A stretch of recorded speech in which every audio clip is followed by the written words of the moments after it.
Chapter 324. Faced with the 5 incoming airstreams, Yin Qijuan, whose energy was almost depleted, let out a long cry, sparing no effort to burn his nascent soul which he had just formed. An enormous and pure energy emerged out of thin air, as a large sheet of gray and white energy rushed out from Yin Qijuan's body. Cursing with a harsh voice, he pulled out the last life-saving magical treasure he had, the pendant of life and death. A sheet of gray and white strong light soared into the sky, transforming into a shield-shaped light screen before Yin Qijuan. A loud boom rang out, as the 5 airstreams smashed viciously onto the light screen transformed from the pendant of life and death. The grayish-white light shook violently, and after 2 seconds of friction, the 5 airstreams, which were at least 10 times weaker, smashed onto Yin Qijuan's body. They pierced through his chest and came out from his back, opening up 5 transparent wounds the size of a human palm on his body.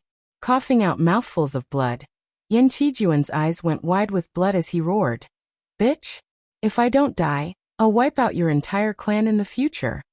Grabbing the unconscious Xiong Wanling and He Qianqiu with one hand, Yin Qijuan burned his nascent soul crazily, transforming his body into a blinding beam of light and shooting forward.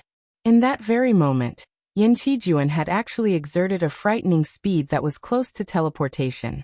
The distance of several hundred miles was covered in just a blink of an eye, and he plunged headfirst into the thick layer of ice several hundred miles away. Immediately after that, several dozens of frightening airstreams came smashing down, blotting out the sky and shattering the Xianbing within a circumference of 1 mile. The frightening airstreams kept chasing after him. Yin Qijuan was smashed by the airwaves, causing blood to burst out from his 7 apertures at the same time. Nearly falling into a coma, Yin Qijuan clenched his jaws tightly. With an aura of fearlessness that only a lone wolf at the end of his rope, he desperately exercised all the spells he could, breaking through the layer of ice and fleeing for his life. Sometimes he would turn left, sometimes he would turn right, sometimes he would use the 5 elements escape art to break through the Xianbing. Sometimes he would use his body to break through the layer of ice and escape. Sometimes he would use the natural tunnel in the layer of ice to escape.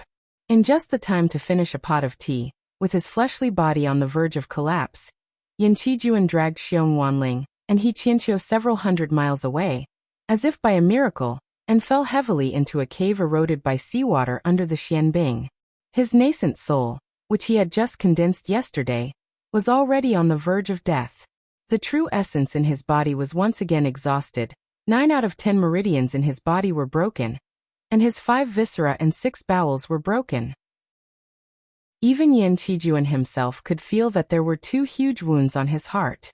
His heart was nearly cut into 3 pieces. Now a huge amount of blood was gushing out from the wounds, filling up his chest quickly. Touching the storage ring on his finger, Yin Qijuan smiled bitterly. He had run out of the last bit of healing spirit pills. He, Xiong Wanling, and He Qianqiu were lying side by side on the ground, quietly waiting for the arrival of death. Yesterday, when they were ambushed by Lin Qiulua and her men in Snowflake City, Yin Qijuan and his companions were lucky enough to escape from the city by relying on the self-explosion of his men of sacrifice. However, not long after they fled, He Qianqiu, who suffered a severe injury to his head, fell to the ground, and was caught up by Lin Qiulua and her men. Lin Qiulua, who was anxious to kill Yin Qijuan and his companions, brazenly attacked with an immortal item. An immortal thunderbolt struck down, forcing Yin Qijuan to unleash the purple smoke tent to defend himself. But, how could the tent withstand the attack of an immortal item? Right when the purple smoke touched the immortal thunderbolt, it was nearly shattered into pieces. Fortunately, Xiong Wanling had transformed back into his true form of a demon bear, using his huge body to defend against the thunderbolt and protect Yin Qijuan and He Qianqiu. With Xiong Wanling's cultivation base of nearly 10,000 years, and the formidable defensive strength of his fleshly body after transforming back into his true form, the immortal thunderbolt nearly shattered his back. The muscles on his back were ripped into nothingness, one of his vertebrae was broken into 7 to 8 parts, and all his internal organs were exposed to the air.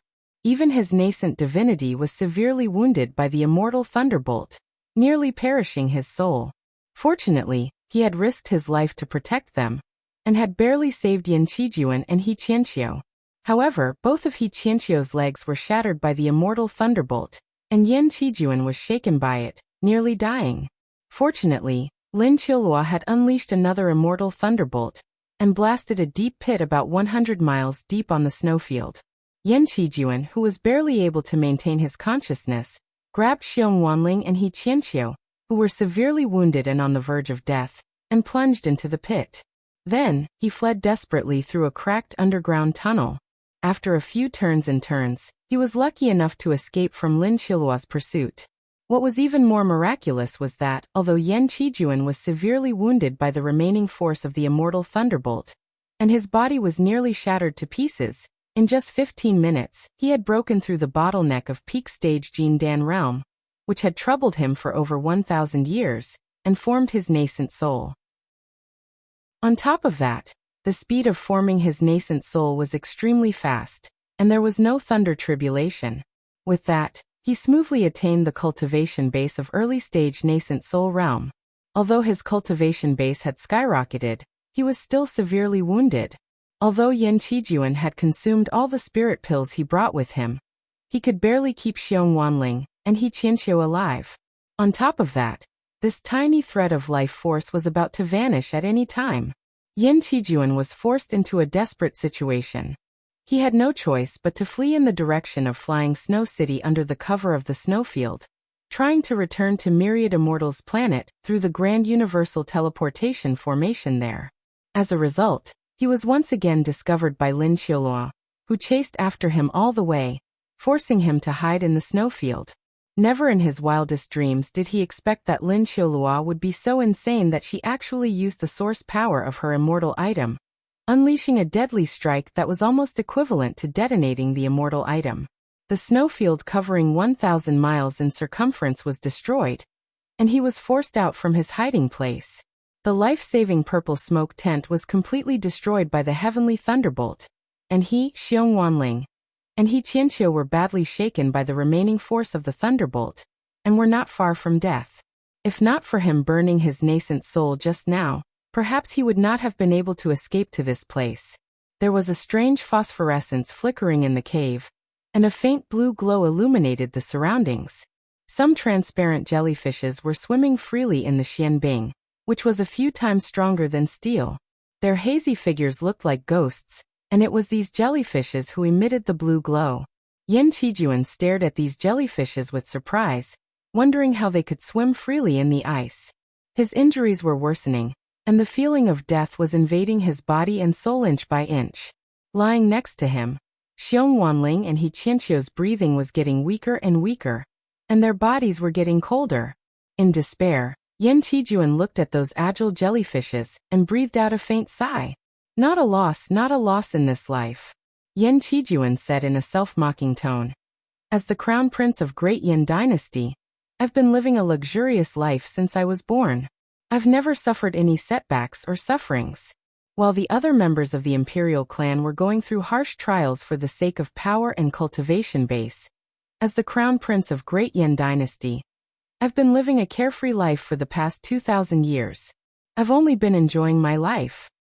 Not a loss in this life. He laughed bitterly, and a large amount of black blood oozed out from the corner of his mouth. Yan Qijuan murmured under his breath, "But I really can't accept this. What have I done in this life of over 2,000 years? Besides that time when I went to Mo City to fight against the Heaven Immortals, this is the first time I've left G City. For over 2,000 years, this is the first time I've really left G City. 2,000 years of imprisonment, I really can't accept this." Black blood oozed out from his 7 apertures. With great difficulty, Yan Qijuan turned his head and gave Xiong Wanling and He Qianqiu a glance, who were on the verge of death. I've even dragged both imperial advisors into this, especially Imperial Advisor Xiong. If nothing unexpected happens, he will soon break through the late stage of nascent divinity realm and become a heaven immortal. Yan Qijuan raised his head and looked at the jellyfish, who were swimming freely in the Xianbing. Countless faces flashed before his eyes. Finally, a pretty face suddenly froze in front of him. Yan Qijuan was struck dumb, then he suddenly laughed and said, "Why is it you? Although you are Zixian's birth mother, And Zixian is my most beloved daughter, but you. I've even forgotten how you look like. How can I still see your face? The face gradually turned blurry, and suddenly, Wu Qi's face popped out. Yan Qijuan coughed violently, clenched his teeth and said angrily, "Please let me die in peace. Why do I have to think of him before I die?" Not only did this damn kid deceive Zixian with flowery words, he even had the audacity to lure a heaven immortal into myriad immortals' planet. This bastard he. Suddenly, a tremendous tremor was heard coming from afar, followed by a jarring rumble that kept echoing in the cave. It shook Yan Qijuan so much that blood flowed from the corner of his mouth, and his eardrums nearly burst. Yan Qijuan cried out in terror. "That damned bitch has caught up with us? Don't let me live. Otherwise, I'll have your entire clan executed. I'm going to retaliate with the cruelest means." A strange force suddenly emerged out of nowhere. Laughing evilly, Yan Qijuan straightened his back and rose to his feet. Although his spine was broken into 3 parts, he managed to straighten his back and stand up. He grabbed Xiong Wanling and he Qianqiu up with one hand, then laughed aloud and said, "My dear imperial advisors, if we are going to die, let's find a quiet place to die. Wouldn't it be too embarrassing if we are humiliated by a girl before we die?" While laughing wildly, Yan Qijuan dragged Xiong Wanling and he Qianqiu's bodies with heavy steps, staggering along the rugged and eroded path in the cave. The deafening rumble behind them was getting closer and closer, and vaguely, there were air blasts coming from behind. All of a sudden, a bright light shone above them, as the thick layer of ice was shattered by a tremendous force. Lin Qiulua, clad in a white immortal armor, with a long white whip wheeling around her like a flying dragon, was seen hovering above Yan Qijuan's head. Yan Qijuan. Good, very good. You've destroyed Snowflake City, and caused 5 disciples of Grand Marshal Palace to lose their fleshly bodies. Good, very good, very good. How should I thank you? Hundreds of thousands of people in Snowflake City have been destroyed. 5 disciples of Grand Marshal Palace of Nascent Divinity Realm have lost their fleshly bodies. Even if they are hacked into pieces, the hatred in my heart will never be erased. Lin Qiulua's face twisted with anger, and her body was trembling violently. With a swing of the whip, a white beam shot out and pierced through Yan Qijuan's body from his back. After that, she swung it forcefully and tore open a hideous wound on his body. From his heart to his right shoulder, half of Yan Qijuan's body was ripped apart, and a large amount of dark blood kept rushing out from the wound. With great difficulty, Yan Qijuan raised his head, staring at Lin Qiulua and laughed strangely. "Well then, woman, why don't you obediently become my plaything, and let me help you vent your anger?" At the moment of death, Yan Qijuan was too lazy to care about the Tao of etiquette. Instead, he simply learned from those street thugs, and began to talk in a flowery manner. Lin Qiulua's body turned stiff, and she shrieked furiously while baring her fangs and brandishing her claws. Casually, she pointed her finger at the whip. A dragon roar echoed out, as the whip brought out a white beam that was as thick as a water bucket and smashed down viciously towards the top of Yan Qijuan's head. Yan Qijuan closed his eyes and waited for his death. Sensing a strong gust of wind pressing down from above, he sighed and murmured, "I should have known." The whip came whistling down. Chapter 325. Wu Qi chased after Immortal Changwu and his companions for some distance. Suddenly, 12 beams of light came flying over from the front. He saw Immortal Changwu hurriedly approach them, shouting at the top of his voice. Among the 12 men flying over, 5 of them were nascent divinities who had just lost their fleshly bodies. Obviously, they were Immortal Changwu's 12 apprentices. Immortal Changwu had learned the whole story from his apprentices just now. He rushed forward, first giving his apprentices a harsh scolding, then cursing Lin Qiulua. Finally, he turned to Immortal Xianyang for help, begging him to give him a few spirit pills that could stabilize their nascent divinity, so that he could save his 5 apprentices. Immortal Xianyang and Vagabond Qing, he had also come over to watch the show. The fact that 5 nascent divinity disciples of Grand Marshal Palace had their fleshly bodies destroyed was not something that could be easily seen. Immortal Xianyang was an expert in pill concoction, and his attainment was only slightly weaker than Patriarch Jiang Yun of White Cloud Immortal Sect. Therefore, it was not an easy task to get a few immortal pills that could stabilize one's nascent divinity from him. Looking at the group of cultivators bustling about in a flurry, Wuqi's heart raced. He sped up abruptly, using his full speed to fly towards the direction where the disciples of Grand Marshal Palace were coming from. He did not hesitate to use the mystic technique and scroll of stealing that allowed him to burn his blood essence, increasing the speed of his innate water escape art by at least 10 times.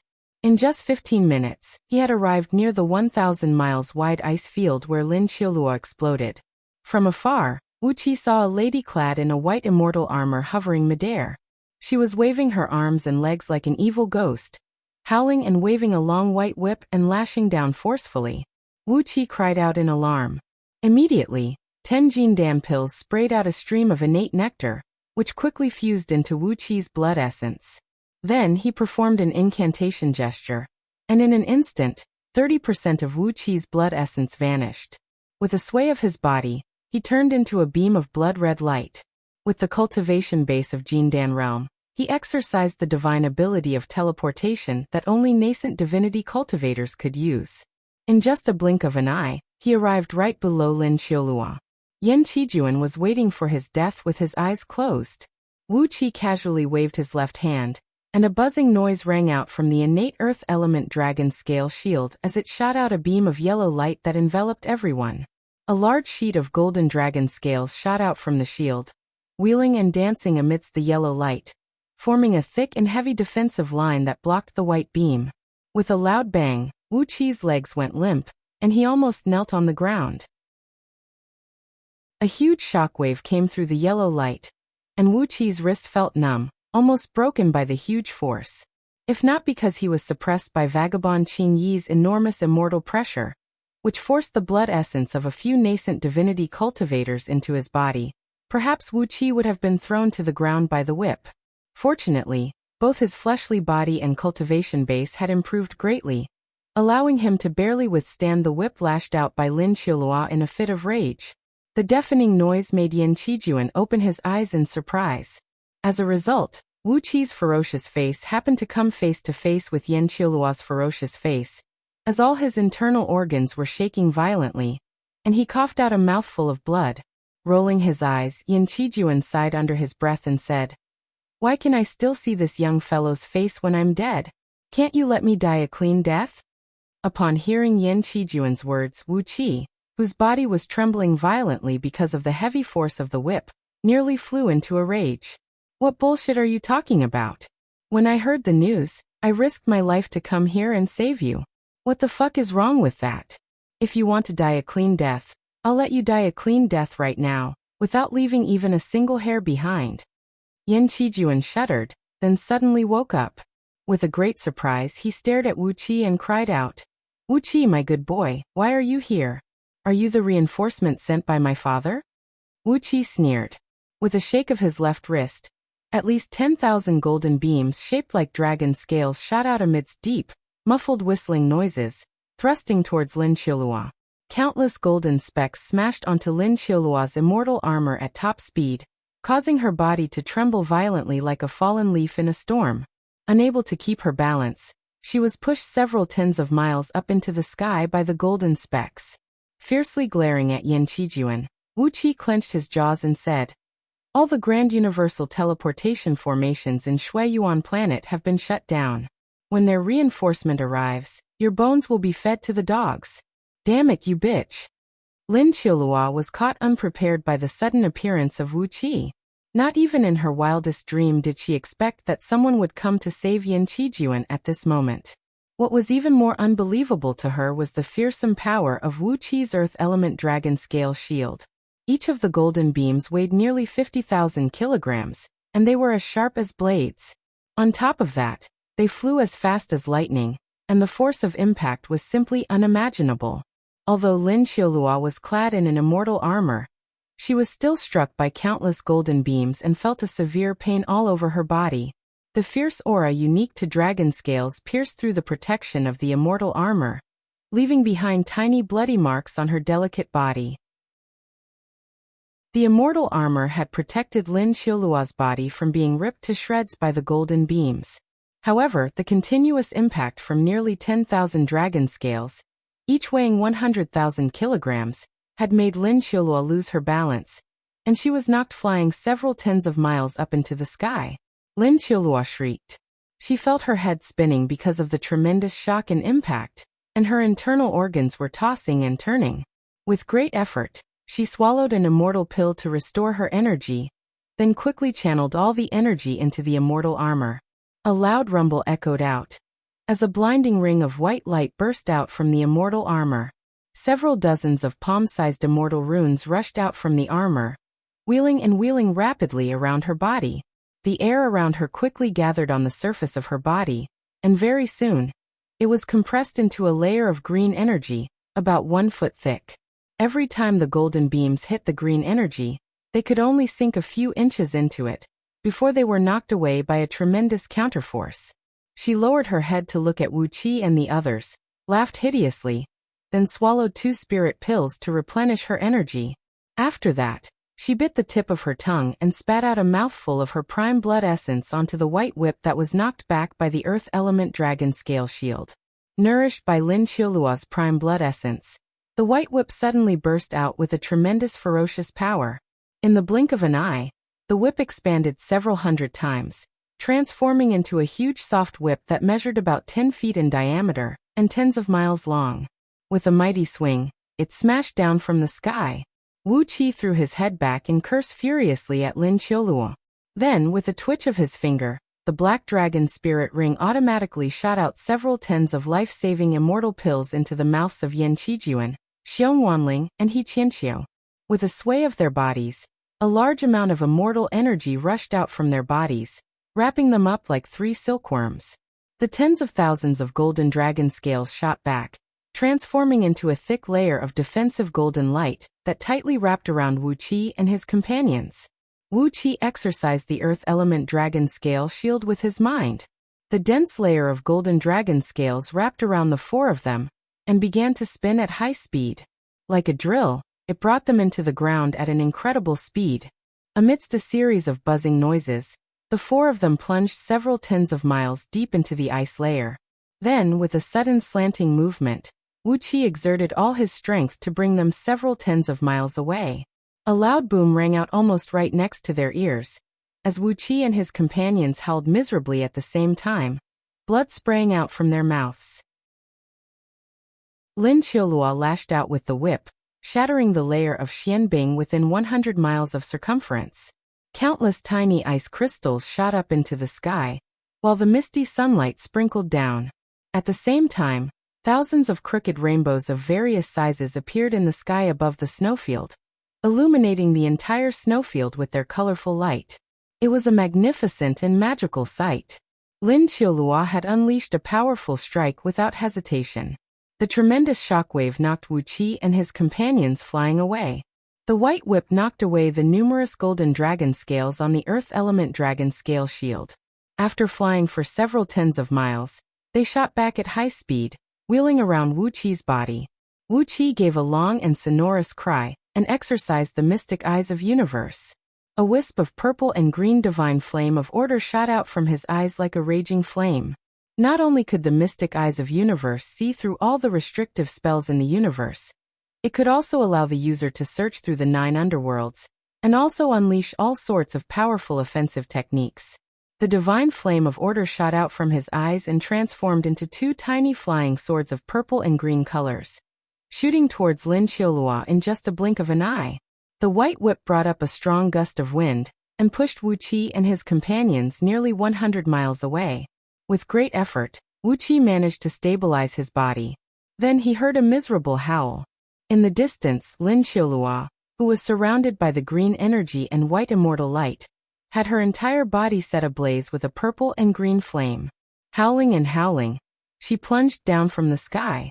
The divine flame of order pierced through the green energy that was protecting the immortal armor, stuck onto the white immortal light, and severely wounded the divine will that Lin Qiulua had unleashed to control the white whip. Her nascent divinity was wounded, and the pain made her vision turn dark. She fell heavily to the ground like a huge rock. Amidst a purple beam, the spirit-restricting rope streaked across 100 miles, wrapping Lin Qiulua up like a rice dumpling and dragging her back. Lin Qiulua's energy essence, soul, and even her mind were sealed. Her eyes were wide open, and she had completely lost the ability to fight back. After consecutively activating the shuttle-shaped immortal item and the white whip, Lin Qiulua's energy was almost depleted. Now that she was trapped by the spirit-restricting rope, she had completely lost the ability to fight back. The white immortal armor was still emitting a faint white gleam, trying its best to resist the ferocious power of the spirit-restricting rope. However, a sharp howl was heard coming from within the rope. 3 cinnabar talismans flickered and flickered on the rope, and the white immortal armor's gleam dimmed abruptly. Slowly, it turned into a white liquid, squirming and wriggling, trying to shrink back into Lin Qiulua's body. But Wuxia stretched his hand out and grabbed all the white liquid into the air. An exquisite armor the size of a fist appeared in Wuqia's hand, emitting a faint white gleam. Casually, Wuxia shoved the immortal armor into his forehead and sent it into the storage space in his spiritual ocean. The immortal armor trembled and was about to launch a counterattack when the phoenix fire pouch flew over gracefully, unleashing a clump of purple and green divine flame that wrapped the immortal armor tightly. The immortal armor began to tremble with fear. Suddenly, Lin Qiulua opened her mouth and coughed out a stream of blood. The thread of divine will she left in the immortal armor was completely refined by the divine flame of order. Then he pulled up the bound Lin Qiulua, wrapped them up in countless golden dragon scales, transforming into a golden beam and plunging into the ground. They were about to flee. At that very moment, 3 figures were seen approaching from afar, bringing with them an immortal pressure that blotted the sky and blotted the earth. The leading figure was none other than immortal Changwu, whose face was filled with rage. The immortal pressure that felt like it had a corporeal body smashed onto the thick layer of ice around Wuxia and his company. Suddenly, the layer of ice, 1,000 miles in circumference and over 100 miles in thickness, cracked and shattered. Countless ice shards wrapped around Wuxia and his company, sending them flying up into the sky. Immortal Changwu's immortal pressure had locked onto Wuxia and his company. "How dare you? Die!" he cried out sternly. Clenching both hands into fists, immortal Changwu thrust his fist towards Wuxia and his company from a distance of several hundred miles away. When the fist was unleashed, the heaven and earth changed. Countless huge ice shards around Wuxia and his company vanished into nothingness at the same time. Chapter 326. Changwu. Wuxia let out a long and stern cry, as a sheet of white light suddenly exploded around him. Just now, he had forcibly seized Lin Qiulua's immortal armor and subdued it with the divine flame of order. Facing immortal Changwu's attack from a distance, Wuxia, who knew he did not have any magical item that could withstand the punch, quickly detonated the item spirit of the immortal armor with the divine flame of order, causing all its power to be unleashed in an instant. An armor about 1,000 feet tall, glowing with a blinding white light, emerged out of thin air next to Wuxia and his company. Although immortal Changwu's punch had hit the immortal armor, it only produced a tiny ripple on its surface. The powerful punch was repelled by the immortal armor and was sent flying backward, sending an invisible gust of wind that smashed viciously onto immortal Changwu and his company. The 3 heaven immortals were still fine, as the gust of wind was just like a gentle breeze and did not cause any harm to them. However, for the several dozens of disciples behind them, Chi-Chi gave a muffled snort, as they were knocked flying backward and coughed out mouthfuls of blood. It happened so suddenly, and immortal Changwu cried out in shock. How could that fellow control the Grand Wu snow armor? Right after immortal Changwu's cry left his mouth, the immortal armor disintegrated with a boom. Because of Wuqia's desperation, the immortal armor's item spirit was detonated, and the entire core structure of the immortal armor collapsed, turning into countless silver droplets that shot in all directions. Wuxia gave a long and sonorous cry. Immediately, the earth element dragon scale shield shone with a bright yellow light, and countless silver droplets were sucked into the shield. Suddenly, a bright 7-colored light burst out from the surface of his body, and in the next moment Wuxia and his company vanished without a trace. In just the blink of an eye, the chariot of 8 horses was unleashed, shrouded in a bright 7-colored light, and shot forward. At the same time when the chariot of 8 horses was unleashed, Wuqi had also thrown Yan Qijuan and all the others into the spirit-breeding ring. His body was shrouded in auspicious clouds, and in just a twinkling of an eye, he had traveled several tens of thousands of miles from Snowflake City to the region controlled by White Frost City. When he was still several hundred miles away from White Frost City, Wuqi kept the chariot of 8 horses, transformed into a dark beam and plunged into the snowfield. A deep, deep laugh rang out as 18 figures shot out from Wuqi's body. The 18 celestial fiend puppets twisted and transformed in midair, and in just a blink of an eye, they transformed into 18 men dressed in similar outfits, but with different facial features, different heights, different sizes, and different looks. All the men transformed from celestial fiend puppets had Jin Dan's strange signs hovering behind their backs. On top of that, all the Jin Dan's strange signs were a layer of faintly discernible yellow dust, within which blades and swords could be vaguely seen flashing. An experienced cultivator would be able to tell at a glance that these cultivators were from the same sect, and that they practiced the same cultivation technique. That was why the Jin Dan's strange signs were so similar.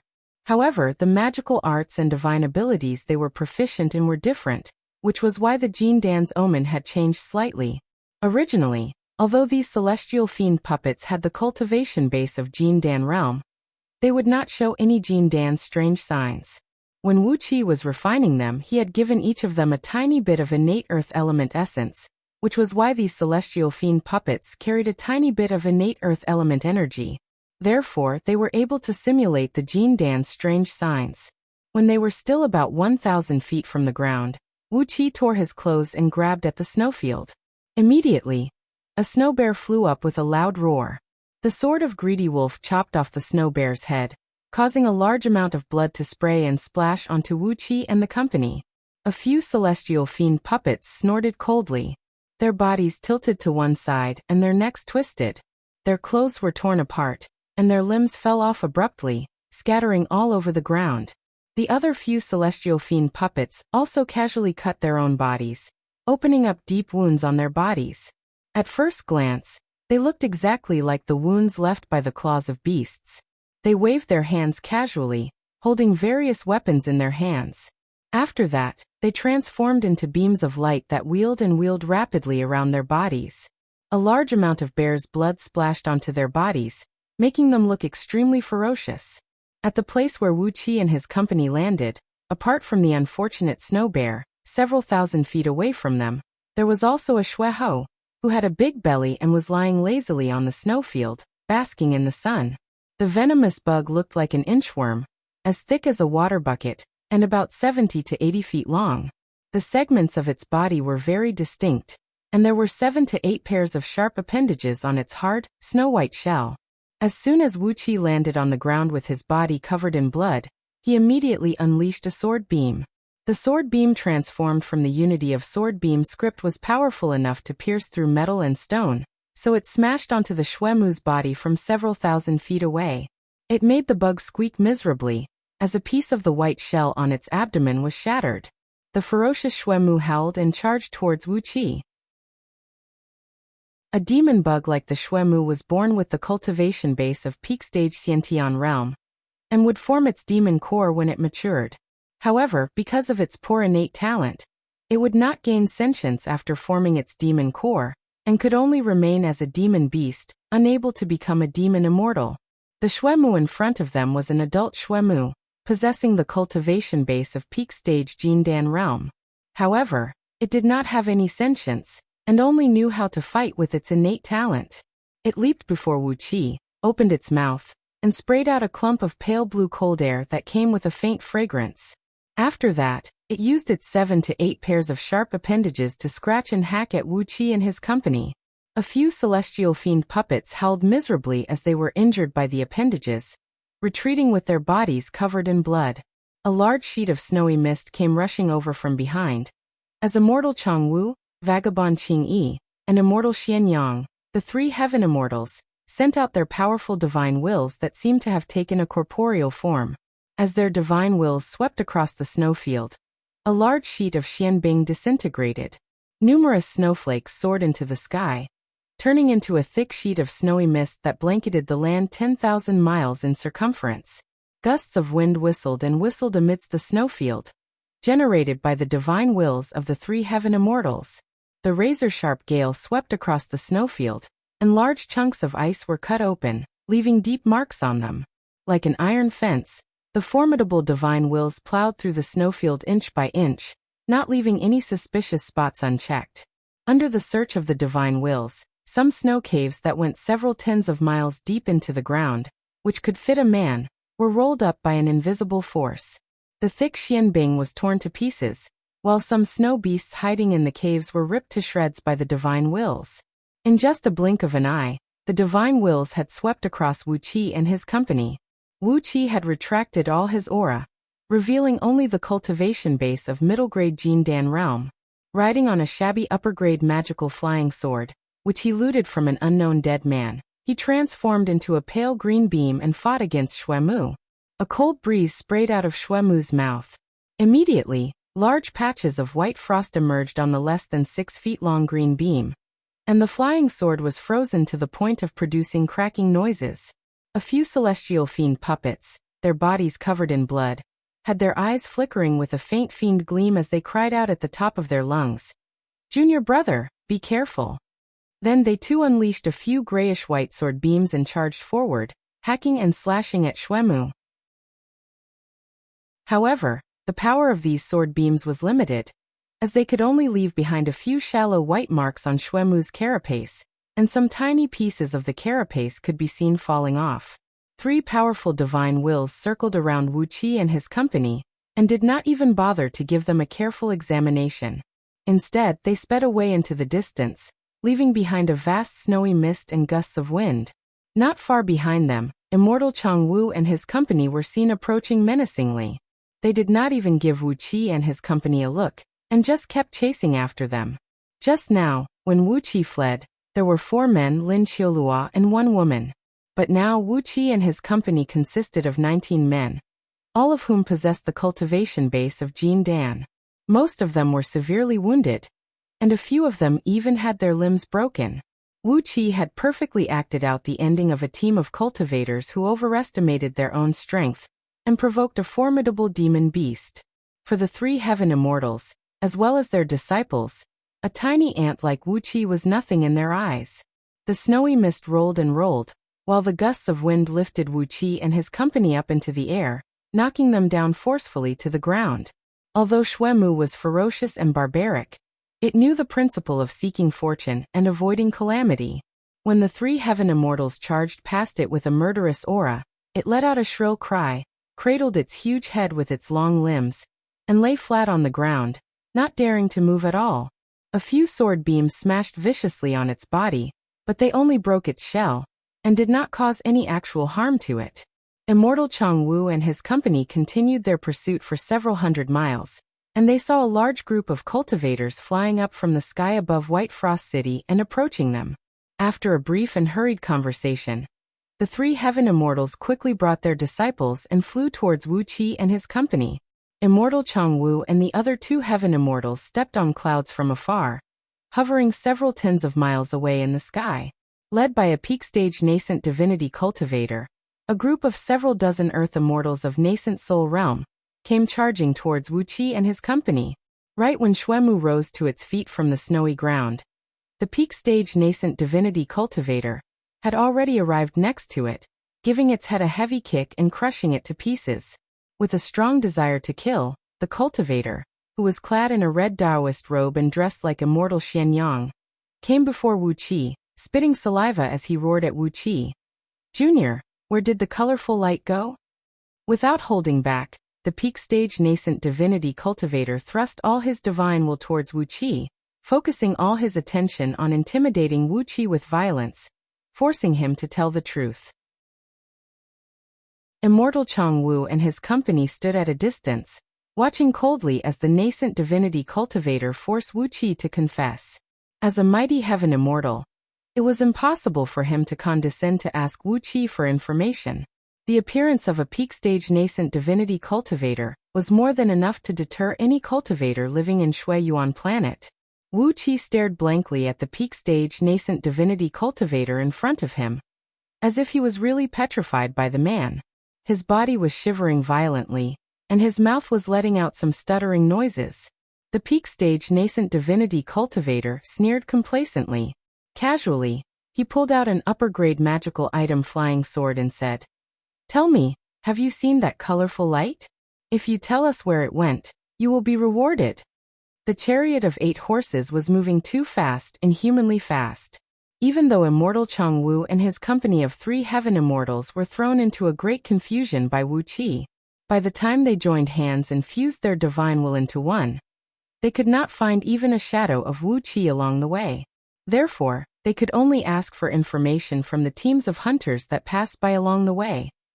Wu Qi blinked his eyes, then suddenly straightened his back. "Immortal Chang Wu, fuck you.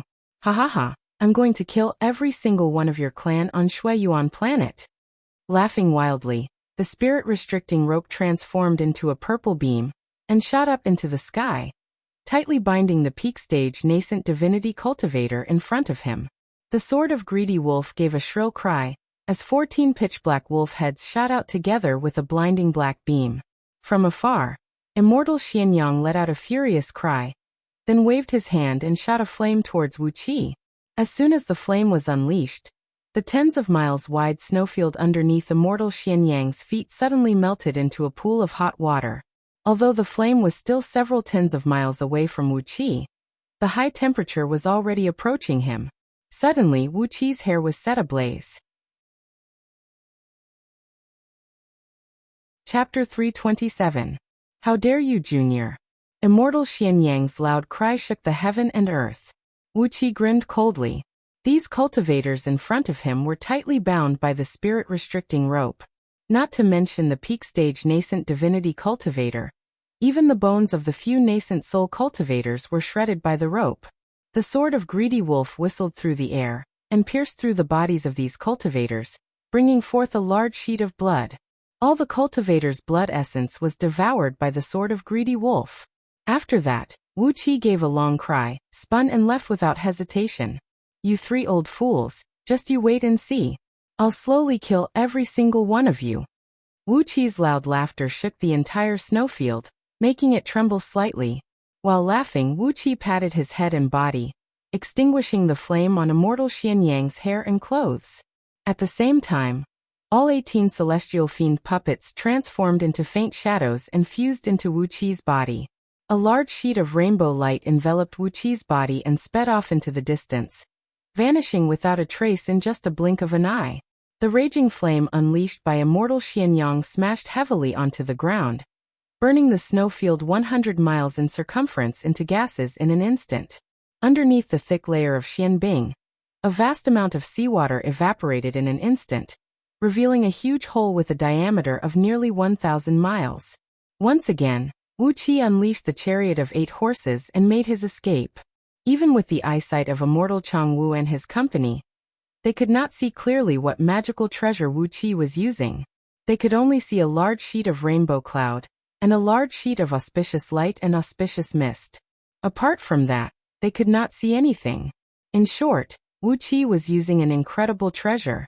But what exactly was this treasure? Why could it travel at such an absurd speed? Riding on the chariot of 8 horses, Wu Qi traveled 10,000 miles in just a blink of an eye. After that, he kept the chariot and landed on the snowfield once again. He looked around coldly. This place was already under the control of the flying snow city. 100 miles away, he could vaguely see a black shadow standing on the vast snowfield. There were many sword lights dancing in the sky above the black shadow. That was the flying snow city. With a sway of his body, Wu Qi changed into an ordinary blue Taoist robe, then took out a flying sword of mid-grade magical item level. Riding on a yellow sword beam, he slowly flew toward flying snow city. After an hour, Wu Qi, who had reduced the speed of his sword light as much as possible, arrived outside flying snow city. Flying Snow City was built on dozens of towering Xianbing mountains. Between the mountains, a sturdy and tall city wall was built, blocking the howling wind from the snowfield. Above the fence wall was a thin layer of defensive screen, shielding the wind and snow from the snow. At the moment, this layer of defensive screen had been glowing with a faint cyan light. The gale rolled up countless snowflakes and struck on the defensive screen, vibrating it and causing a buzzing noise that came from a long distance away. Wuxia ran his fingers through his hair, making himself look a little disheveled. His body was trembling and panting heavily as he rushed to the city gate of Flying Snow City. A few cultivators who guarded the gate gave Wuxia an appraising glance, but did not take him seriously, allowing him to enter Flying Snow City safely. There were many cities on Shuiyuan planet, and not only were many cultivators from the planet living here, there were also many cultivators who came from outer heavenly realms. Some of them were members of the hunting team Wuxia disguised as, and some were teams of cultivators who went out to gather herbs and energy stones. There were all kinds of people. Judging from the disguise Wuxia put on, he was obviously a small, insignificant character, not worthy of any attention. Only after entering Flying Snow City did Wuxia breathe out a soft sigh of relief. He stood under the eaves of a roadside shop, gazing coldly through the city gate. A large sheet of snowy mist was approaching from the snowfield, blotting the sky and covering the earth. On the cloud above him, Vagabond Qing-yi was chasing after Wuxia aggressively with several dozens of his disciples. However, Wuxia had already entered Flying Snow City. Although Vagabond Qing-yi had sent his divine will to circle around the city for quite a while, how could he find any trace of Wuxia? Vagabond Qing-yi unleashed his divine will to trace Wuxia's whereabouts, while his immortal pressure had subdued all the cultivators in the entire Flying Snow City. The arrival of a mighty heaven immortal had shocked the leaders of all the major clans in Flying Snow City. Nearly 100 beams of light flew into the sky from all over the city, greeting Vagabond Qing-yi respectfully. Among them, a few people with the highest position even came before Vagabond Qing-yi, bowing their heads and listening to his lecture. Wuxia grinned. With a sway of his body, he entered a small alley on the roadside. When he came out again, he had changed his appearance, donning a dirty apricot yellow Taoist robe. The current Wuxia had a fierce-looking face, and his eyes were big and round, giving him a ferocious look. At first glance, anyone could tell that he was not a good person. Behind his back was a clump of dark mist, within which a small flying sword was darting stealthily. Wuxia had released the abnormal sign of the Jin Dan, which belonged to the Jin Dan, from his dantian. Swinging his arms casually, he went on a rampage through the streets. Flying Snow City was built on icebergs.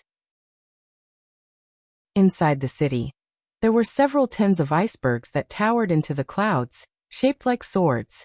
These icebergs, which were filled with abundant natural energy, were the residences of many powerful clans and cultivators in Flying Snow City. At the foot of the icebergs, along the valleys between the icebergs, were the places where ordinary people and foreign cultivators lived. Winding and complicated streets meandered back and forth at the foot of the icebergs. These streets, which were less than 20 feet wide, looked rather narrow and cramped, were densely lined with all kinds of shops, inns, and restaurants. Wuxia even saw 2 brothels on the roadside. Some gorgeously dressed girls were seducing customers in front of the doors. Among them, a few were female cultivators who possessed a cultivation base of Xiantian realm, and had pretty good spirit roots. Wuxia gave the 2 brothels a surprised glance, then shook his head and pushed away a few pedestrians with his shoulder. While humming an unknown tune, he assumed a rude and overbearing manner, and rushed into a large inn, which was built around an iceberg. A horizontal board made of jade was hung in front of the inn's door, on which were inscribed 4 large golden characters, Wuxia Abode. This was the largest and most luxurious inn in Flying Snow City, and it was specially prepared for foreign cultivators. It had all kinds of luxuries and of course, the price was very high. Except for those hunting teams who had hunted some valuable demon beasts by luck, or cultivators who had found some rare spirit herbs, only a few people could afford to stay in this inn. Right after Wuxia entered Wuxia Abode, an old man clad in luxurious clothes came up to him, accompanied by 4 beautiful serving ladies. The old man bowed deeply to Wuxia and said, "Honorable Immortal, are you looking for a place to stay? I'm Sutai, the 3rd manager of Wuxia Abode." Giving Sutai a glance, Wuxia tilted his head up, sneered and said, "If you don't want to stay, are you here to die? Cut the crap. Do you have any small courtyards with a single entrance and courtyard? Some of my friends are going to stay here in a while, and I can't afford a small place. Su Tai let out a few hollow laughs, then pointed his finger to the back and said with a smile, Honorable Immortal, our Huisian abode is the best in Flying Snow City. If you want a courtyard with a single entrance and courtyard, we do have them, and we have a lot of them. The best ones are the few courtyards halfway up the snowy peak at the back. They are full of natural energies, beautiful sceneries, and all the furnishings are of the best quality. Wuqi gave Su Tai a look, then casually threw him a bag of upper-grade energy stones. He snorted coldly and said, I want the courtyards halfway up the mountain. Make it clean for me, and I don't want any random cats and dogs making noise right next to my ears. A few of my fellow disciples had bumped into some powerful demon beasts outside, and they were severely injured. Therefore, I need to borrow your place to recuperate. After a brief moment of silence, Wuqi fished out an inner core of an ice element python from Black Dragon's spirit ring, and threw it over to Su Tai.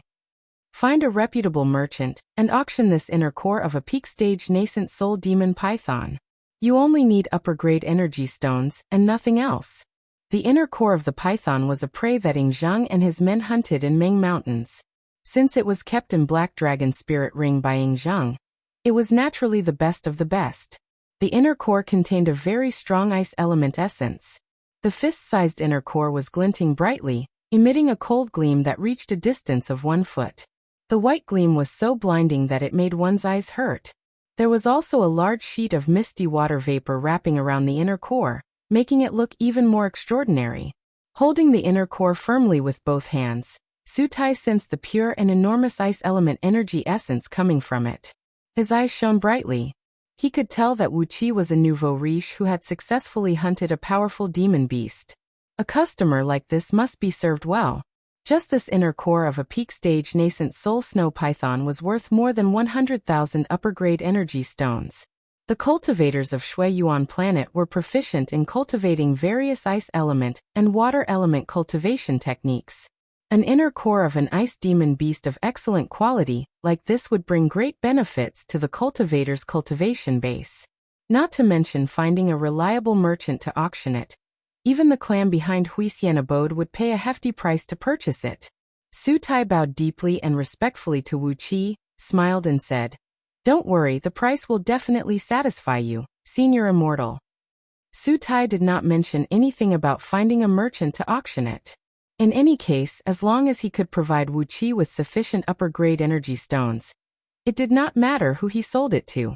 Wuqi gave Su Tai a look and snorted coldly. Then he walked out of Huisian abode, took a stroll in the alley outside, and released Yan Qijuan, Xiong Wanling, and He Qianqiu from the spirit breeding ring. After that he released 9 celestial fiend puppets, transforming them into 9 hideous and ferocious-looking men. Then they carried Yan Qijuan, Xiong Wanling, and He Qianqiu into Huisian abode. Of course Yan Qijuan, Xiong Wanling, and Xiong Wanling's facial features were slightly altered by Wuqi using a mystic technique he learned from Scroll of Stealing. Seeing that Wuqi had indeed brought 3 severely wounded cultivators into the abode, Su Tai hastily called over some serving ladies and brought Wuqi into Huisian abode. They walked along a winding mountain path, and arrived at a snowy peak at the back of the mountain, stopping before an exquisite courtyard that occupied an area of tens of acres.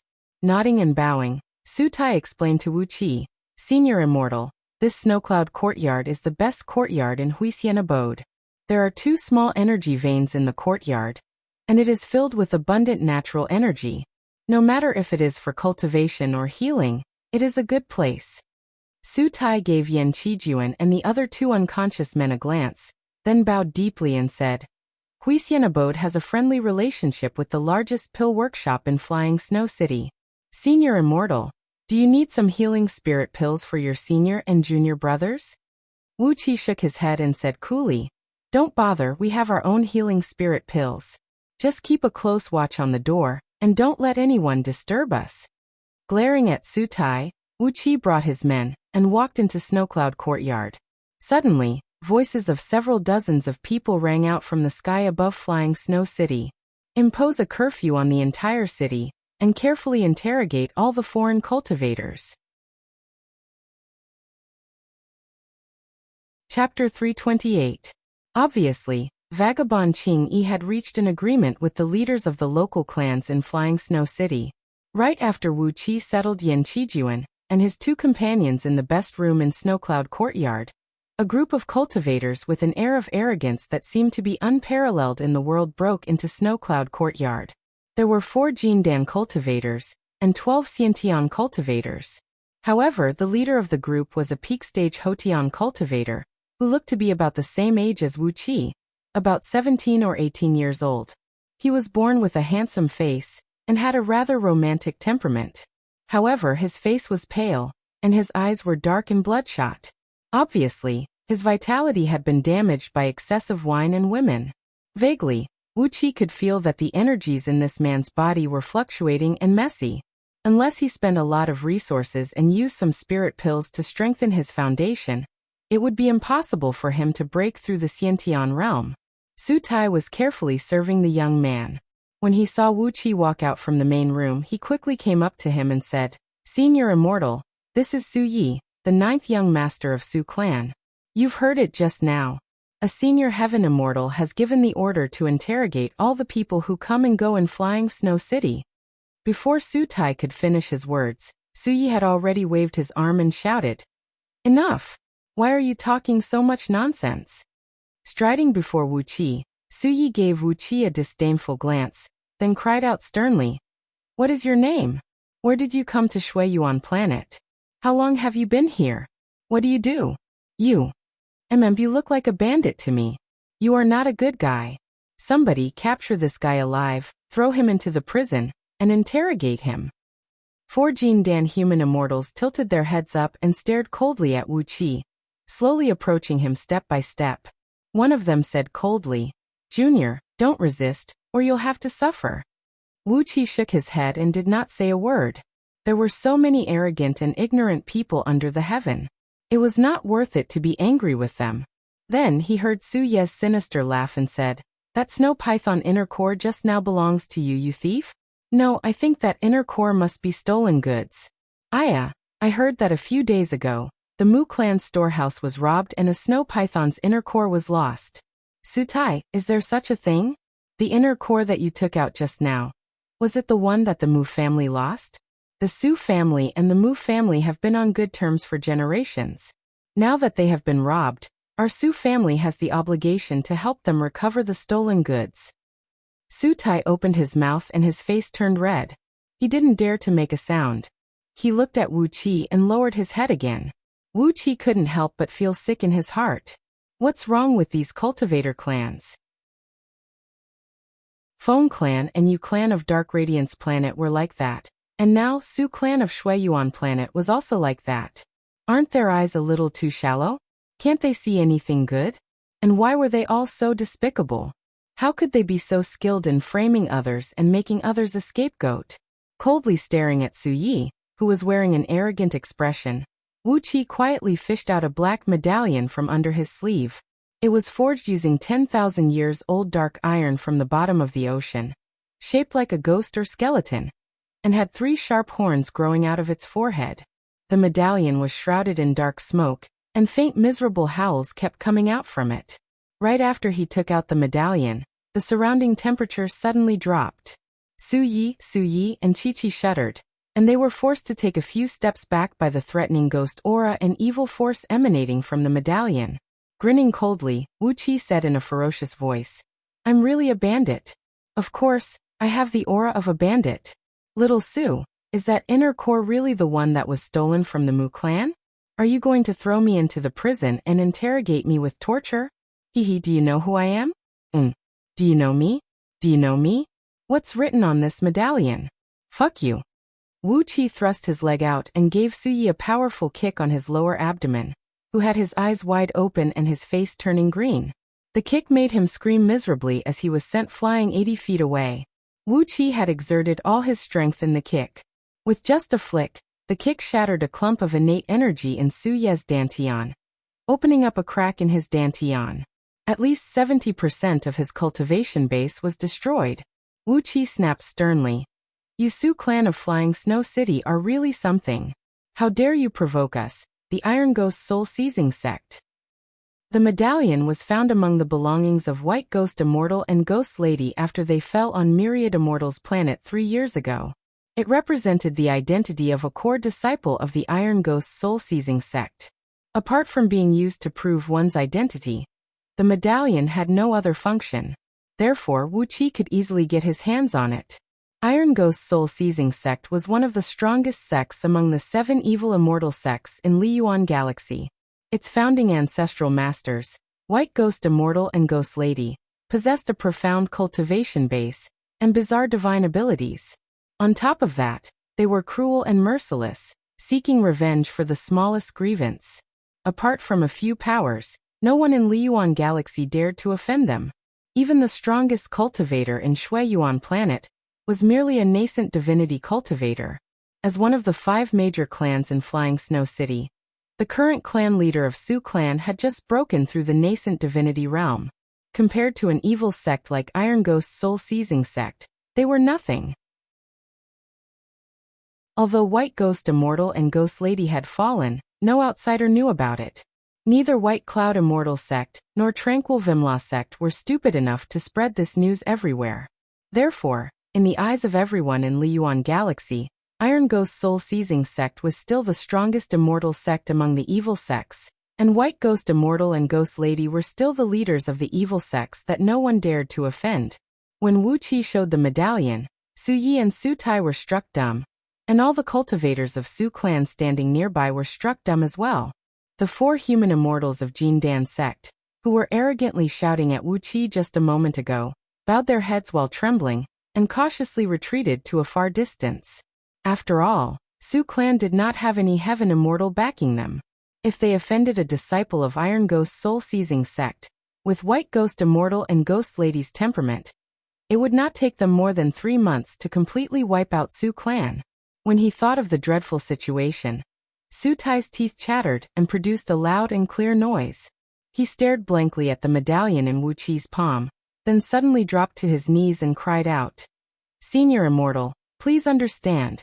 It is 9th Young Master who has offended you, and it has nothing to do with the Su clan of Flying Snow City."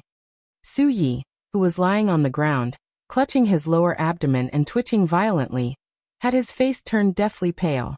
He gave Su Tai a venomous look, but dared not to say a word. He had offended a core disciple of Iron Ghost soul-seizing sect. Even if the patriarch of Su clan were here, he would make the same choice as Su Tai, sacrificing a good-for-nothing direct descendant of his clan to apologize to a disciple of Iron Ghost soul-seizing sect. Wuxia let out a strange laugh and put away the medallion. Abruptly, a misty ghost aura rushed out from behind his back. Activating the Yin Ghost technique taught to him by Princess Zhongli, the ghost aura around Wuxia grew stronger and stronger. Ghostly cries kept coming out from under the ground, as if countless vengeful souls were gathering under the ground, and were about to break through the surface and rush into the mortal world at any time. After revealing this technique, Su Tai, Su Yi, and the others were even more convinced that Wuxia was indeed from Iron Ghost soul-seizing sect. Apart from this group of evil cultivators, who spent all their time dealing with ghosts and monsters, no one in Liyuan Galaxy could have a technique that looked like this. Grinning coldly, Wuxia walked over and kept stepping on Su Ye's face. Over and over again, Su Ye's head slammed against the ground. Soon, his face was broken by Wuxia, and all his teeth were spitting out from his mouth. With a cold voice, Wuxia said, "Let me teach you a lesson. If you bring me the upper-grade energy stones that should be paid for the inner core as soon as possible, and then waive all the fees I paid in your inn, I will forget everything that happened today." Wuxia forcefully stomped his foot on Su Ye's chest. Su Yi held miserably, and a large amount of blood burst out from his 7 apertures at the same time. The stomp from Wuxia had shattered all his ribs, and his internal organs had suffered a tremendous shock, nearly crushed by the stomp. Su Tai answered in fear and trepidation. Without hesitation, he ordered the cultivators of Su clan to carry Su Yi, who was at the brink of death, and dashed out of Snowcloud Courtyard. 15 minutes later, 200,000 upper-grade energy stones were brought before Wuxia, along with a great amount of fine wine, delicacies and spirit fruits, which were the specialty of Shuiyuan planet. The chief manager of Huisien Abode, who was also Su Ye's uncle, had personally brought all these things to Wuxia. Carefully and cautiously, he kept apologizing to Wuxia. Wuxia was too lazy to talk to these people. After giving them a few words, he once again reiterated that he did not wish to be disturbed while his senior and junior brother was recuperating. After that, he chased all the mortal family members out.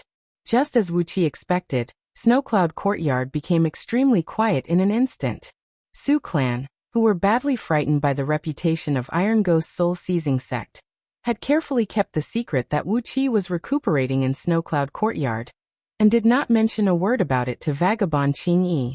Right under the nose of Vagabond Qingyi and the others, Wuxia settled down comfortably. Even though immortal Changwu, Vagabond Qingyi, and immortal Xianyang brought countless cultivators and turned the entire Shui Yuan planet upside down, they could not find even a single hair of Wuxia.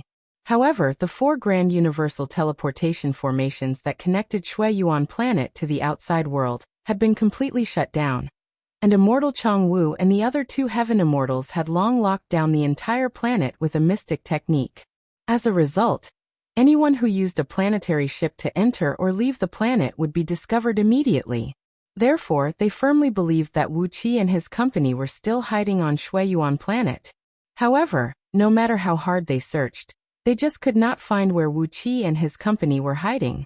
Who would have thought that Wuxia would actually stay in the most luxurious inn in Flying Snow City, and even stay in the most luxurious courtyard of Huisian abode in such a high-profile manner? He even brutally beat up the lineal descendants of the owner of Huisian abode.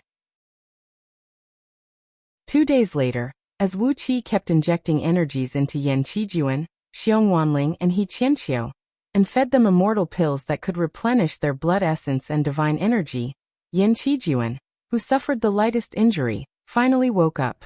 After that, Xiong Wanling and He Qianqiu opened their eyes as well. When they opened their eyes and saw Wuxia, all 3 of them breathed out a sigh of relief at the same time. With a wry smile on his face, Yan Qijuan said, "I thought we were dead for sure this time. I never thought we could actually come back from the jaws of death." He breathed out a long sigh, staring at Wuxia suspiciously and asked, "How did you save us from the hands of those heaven immortals?" Wuxia just laughed and did not answer Yan Qijuan's question. Feeling helpless, Yan Qijuan could only smile wryly. On the other hand, Xiong Wanling and He Qianqiu shouted at the top of their lungs that they would take revenge on the enemies by bathing Snowflake City in blood. Wuxia grinned evilly and told the 3 of them what he wanted to say. "Revenge? We must take revenge on those bastards. But we have to plan carefully." As the discussion went on, ear-piercing evil laughter could be heard coming from Snowcloud Courtyard from time to time. Chapter 329. Before Wuxia could say anything, Lin Qiuluo's soft cry was suddenly heard coming from the main room. I'll tell you everything. Please spare me. I can't take it anymore, I really can't." On top of that, it was an immortal item cultivated by Wuxia himself with his nascent divinity blood essence. Not only was it easy to control it, its power was also much stronger than other immortal items. It could control the power of thunder, turning it into immortal thunder to attack the enemy. However, Wuxia already had a cold electric mirror, which could also unleash thunderbolts to attack the enemy. On top of that, the cold electric mirror had already fused with Wuxia's nascent divinity, allowing him to control it with ease. It was not something that this immortal item, which he seized by force, could compare with. Wuxia threw the cold electric mirror towards the ball of liquid, and the purple golden liquid quickly fused into it. The palm-sized mirror gradually expanded, and gradually turned into a round mirror, about 3 feet in diameter and as thin as a cicada's wing. The surface of the mirror was faintly discernible, like a shadow, and it was surrounded by purple thunderclouds. When Wuxia took a closer look into the mirror, he saw countless electric arcs interweaving in the deep, bottomless mirror. For a moment, it looked as if there were millions of electric serpents slithering quickly inside the mirror, emanating an extremely frightening power. The cracking noises lasted for a full 2 hours, and Lin Qiuluo's cries could be vaguely heard. But very soon, Lin Qiuluo's mouth was gagged by something, and her cries became muffled. Roughly 15 minutes later, The charming slapping noises echoed out once again. Lin Qiuluo's soft panting and moaning could be heard coming from the room, together with Yan Qijuan's scolding and cursing voice. Wu Qi looked at Xiong Wanling's huge body in astonishment. Why did he torture Lin Qiuluo? Was there anyone alive? The soul particles refined by the divine flame of order did not feel any burden when absorbed, nor did they suffer any side effects. Like a large amount of milk being mixed into a cup of water, these soul particles were easily absorbed by Wu Qi. The artifact spirits of immortal artifacts were pure spiritual entities that had cultivated to the level of spirit immortals. Their divine abilities and magic powers were inferior to that of true immortals, but their souls were condensed, and they possessed an astonishing amount of soul origin power. Wu Qi absorbed the soul particles transformed from the item spirit of the immortal item. Instantly, his fist-sized golden nascent divinity expanded several times, while his 3 spiritual and 7 physical souls grew rapidly like bean sprouts. A purple-blue beam shot out from between Wu Qi's brows, and the cold electric mirror flew out from between his brows. Such a large snowflake fell on the snowy ground and made a rustling sound, making the world seem so quiet. It took Wu Qi 3 days and 3 nights to refine the 2 treasures. As he rose to his feet, Wu Qi was about to call out to Yan Qijuan. Since Lin Qiuluo refused to tell him the information Wu Qi wanted to know, there was no need to torture her in this way. He could just use physical torture, or simply use a spell of hypnosis to control her nascent divinity. Wouldn't that solve the problem? Xiong Wanling's long tongue licked the bridge of his nose, and a wild and ferocious look emerged on his face. Suddenly, a clear and melodious clanking noise was heard coming from the main room. Yan Qijuan was in the middle of interrogating Lin Qiuluo, trying to find out who paid a great price to hire her to assassinate him. Apart from the cause and effect of the assassination, Wu Qi also asked Yan Qijuan to find out how strong the forces under Immortal Changwu and the other 2 heaven immortals were, and the overall strength of the 3 major clans in Snowflake City. This shuttle-shaped magical item was the immortal item Lin Qiuluo used to hunt down Yan Qijuan and his company. Since Wu Qi had stripped off her immortal armor, he would not let go of this immortal item. While Yan Qijuan was interrogating Lin Qiuluo, Wu Qi had just finished digesting the immortal item. If he wanted to take revenge on the other party, if he didn't even know the other party's strength and rashly fought with the other party, it wouldn't be taking revenge, it would be courting death. Then Wu Qi pointed his finger out. The phoenix fire pouch flew out and quickly landed under the shuttle-shaped immortal item. A divine flame of purple and green surged out, wheeling around the immortal item and burning fiercely. The immortal item trembled violently. Using his divine will, Wu Qi immediately sensed the item spirit howling miserably at the top of his lungs. But Wu Qi did not pay any attention to the item spirit struggling and begging. With a cold heart, he used the divine flame of order to completely refine the item spirit. The divine flame of order had a very strong lethality to all spirit bodies and nascent divinities, not to mention that Lin Qiuluo had overdrawn her source energy and damaged its foundation. The item spirit did not last long before it was completely refined by the divine flame of order into countless colorful soul particles, glinting with a magnificent light that could intoxicate one's mind. Wu Qi took a deep breath. A bright beam shot out from his forehead, sucking all the soul particles into his spiritual ocean, and fusing them with his nascent divinity. There was a distance of several tens of feet to several hundred feet between Wu Qi, Xiong Wanling, He Qianxiu, and Yan Qijuan. If Lin Qiuluo made a sound, or Immortal Changwu struck, Wu Qi could only ensure that he could escape safely, but he could not do anything about the safety of the others. Although it was just a spirit item, after refining it, Wu Qi had fused a clump of energy essence from it into the earth element dragon scale shield. After that, 36,000 dragon scales fused with the energy essence from the immortal armor and the whip, causing their color to change slightly. They became thinner and sharper, but also heavier. Wu Qi wailed in his mind. Yan Qijuan, you must not let Lin Qiuluo make any noise now, or you will be in big trouble. After that, Wu Qi took out the white whip which was used by Lin Qiuluo. This long whip was just an ordinary spirit artifact, not an immortal artifact. Lin Qiuluo was just one of Immortal Changwu's companions, and it was already an incredible thing for her to have an immortal armor and a shuttle-shaped thunder immortal item. If this whip was also an immortal item, Wuxia would suspect that immortal Changwu had discovered some cave abode left behind by some ancient immortals. The white gust rolled up countless snowflakes and smashed viciously onto the defensive barrier above Flying Snow City.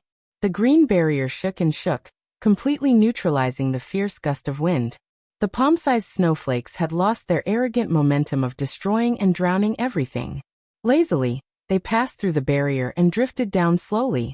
Xiong Wanling and He Qianqiu, who had not fully recovered from their injuries and were still staggering when they walked, came out from their rooms. With a ferocious face, Xiong Wanling cried out in a low voice, "Crown Prince, quickly ask this girl to confess. Tell us everything we want to know. Otherwise, I don't care if she doesn't have any hair on her body or if she's a little ugly. I, Old Bear, will personally go into battle and torture her." He casually swept his divine will around, and all the movements within the area of 1,000 miles around him appeared in his mind. The trajectories of the 789,457 snowflakes that fell down from the sky above Flying Snow City at the same time appeared clearly in his spiritual ocean. A satisfied smile appeared on Wuqia's face. His divine will had grown a few times stronger, especially his nascent divinity, which had become extremely condensed and strong. In terms of quality, the nascent divinity of ordinary nascent divinity cultivators was far inferior to Wuqia's nascent divinity. After all, what he had just absorbed was all the soul source energy of an immortal item's item spirit. A light cough was heard, as an old man with white hair walked into Snowcloud Courtyard. Standing in the courtyard with his hands clasped behind his back, Wuxia raised his head and looked at the sky, then turned to look at the main house behind him. He had a strange expression on his face. While he was chatting and laughing, an old voice suddenly came from the front door. "May I ask if fellow Taoist from Iron Ghost Soul Seizing Sect is here?" "I, Su Qinggu, have something to pay a visit to you." In the main house, Yan Qijuan had been torturing Lin Qiulua for 3 days and 3 nights. During this period of 72 hours, Yan Qijuan did not stop at all, and the loud smacking noises kept ringing out. After learning the news from the celestial fiend puppets, Wuqia could not help but roll his eyes. "Isn't Yan Qijuan a little too fierce?" Yan Qijuan's complacent, almost insolent laughter rang out. Wuqia turned to look at the main house in astonishment. Did he really succeed in the interrogation? Wuqia was taken aback, then said hastily, "Please." In Snowcloud Courtyard, there were several dozens of old plum blossoms that were at least 1,000 years old. Their dark trunks were covered with moss, and on their twisting branches that looked like dragons, there were at most 40 to 50 plum blossoms blooming on each of them. Although the number of blossoms was less, each of them was as big as a human fist, with white petals and green pistils.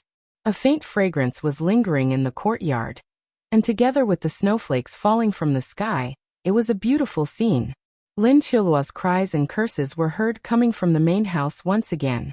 But this time, there was an indescribable wetness in her voice. Yan Qijuan was laughing coldly in a low voice. Accompanied by the smacking noises, Wuqia could not help but feel his body burning up. Shaking his head, Wuqia twitched his lips and thought, "What is this? My father-in-law is interrogating the enemy inside, while I'm eavesdropping outside. If someone knows about this. What a cruel interrogation." Wuqia shook his head, tucked both hands under his sleeves, threw his head back, sighed and said, "As his son-in-law, it is really not easy for me to serve my father-in-law, Lao Tzu, to such an extent. Not only did I help him capture the enemy alive, I even had to strip him naked, tie him up, and throw him on the bed for him to torture. Fortunately, my father-in-law, Lao Tzu's wife, has been dead for 2,000 years, and he hasn't appointed a new wife yet. Otherwise, how am I going to explain this to my mother-in-law?" A satisfied smile appeared on his face, and he retracted the phoenix fire pouch back into his spiritual ocean. After that, a bright beam shot out from between Wuqia's brows, and the cold electric mirror had once again fused back into his forehead. However, because the cold electric mirror had gone through a qualitative change, the originally thin purple line had now transformed into a glinting purple erect eye. The erect eye was glinting brightly right between Wuqia's brows, giving him a mighty and domineering aura out of nowhere. Suddenly, the sound of a teacup falling to the ground was heard coming from the main house. Shaking his head, he sat cross-legged on the snowy ground. A few celestial fiend puppets who had transformed into hideous Taoists emerged from the surrounding air, occupying various vital spots in the courtyard. Carefully, Wuxia fished out an object from under his sleeve. It was a shuttle-shaped magical item about the size of a rugby ball, emitting faintly discernible thunderbolts. The spirit-restricting rope was firmly tied around the Dharma artifact, completely restricting its power. Waving his wrist satisfyingly, Wuxia was very satisfied with the transformation of the earth element dragon scale shield. As he continued to craft it meticulously, as long as he kept giving it more chances to evolve, he would never waste that ball of innate earth element energy essence, and would definitely give it the power it should have. What made Wuxia's neck tighten was the fact that immortal Changwu, who had an unsightly expression on his face, was standing right next to the old man. With a wry smile, Wuxia sighed and said, "Sigh, a prodigal son is always a prodigal son. This father-in-law of mine, I really can't say anything about him." After devouring all the materials and essence of an immortal artifact, with the exception of the artifact's spirit, the cold electric mirror immediately underwent a world-shaking transformation. The quality of the mirror rose greatly, and it became no different from an immortal artifact. As long as the faintly discernible thread of consciousness within the cold electric mirror could cultivate to become a spirit immortal under the nourishment of Wuxia's nascent divinity, it would immediately transform into an immortal item-grade mirror. Su Qiangu came before Wuxia, extended his hand and introduced immortal Changwu. "Senior, this is the master of Great Martial Palace, immortal Changwu." After the item spirit was taken away, the immortal item immediately disintegrated into a clump of golden-purple liquid, within which countless tiny electric arcs could be seen blinking rapidly. Chapter 330. Inside the main room, the naked Yan Qijuan was drenched in cold sweat. He stared blankly at the broken teacup on the floor, then turned to look at Lin Qiulua, who was lying on the table with her fair buttocks raised high up into the air, and was now in a semi-conscious state. He shuddered violently. The immortal pressure emanating from the courtyard was so clear that it felt like a steel blade was slicing and cutting Yan Qijuan's body. A heaven immortal had come to Snowcloud Courtyard? How many heaven immortals were there in Flying Snow City? Was it not just immortal Changwu and his companions? Su Qiangu introduced the master of Great Martial Palace, immortal Changwu, and the faint immortal pressure emanating from him. While he was torturing immortal Changwu's wife, immortal Changwu, he was in the courtyard. Beads of cold sweat were breaking out from Yan Qijuan's body, trickling down his skin. Just now, it was Lin Qiulua who had unconsciously waved her hand, causing a teacup on the table to fall to the ground and shatter into pieces. If immortal Changwu sent his divine will into the room, then... Yan Qijuan narrowed his eyes. Suddenly he laughed evilly and said, "Little beauty, you sure are hot." While uttering obscene words, Yan Qijuan swept all the teacups on the table to the ground, then covered Lin Qiulua's mouth with one hand and plunged into her body. A series of cracking noises echoed out, as Lin Qiulua let out an indistinct howl.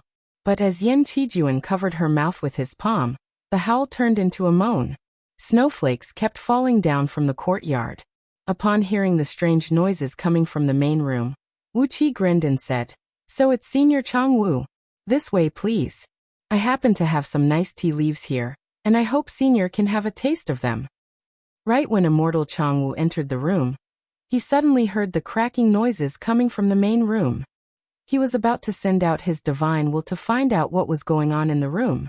But the strange noises that came one after another made immortal Changwu give up the idea of using his divine will. Disdainfully, he gave Wuxia a sidelong glance.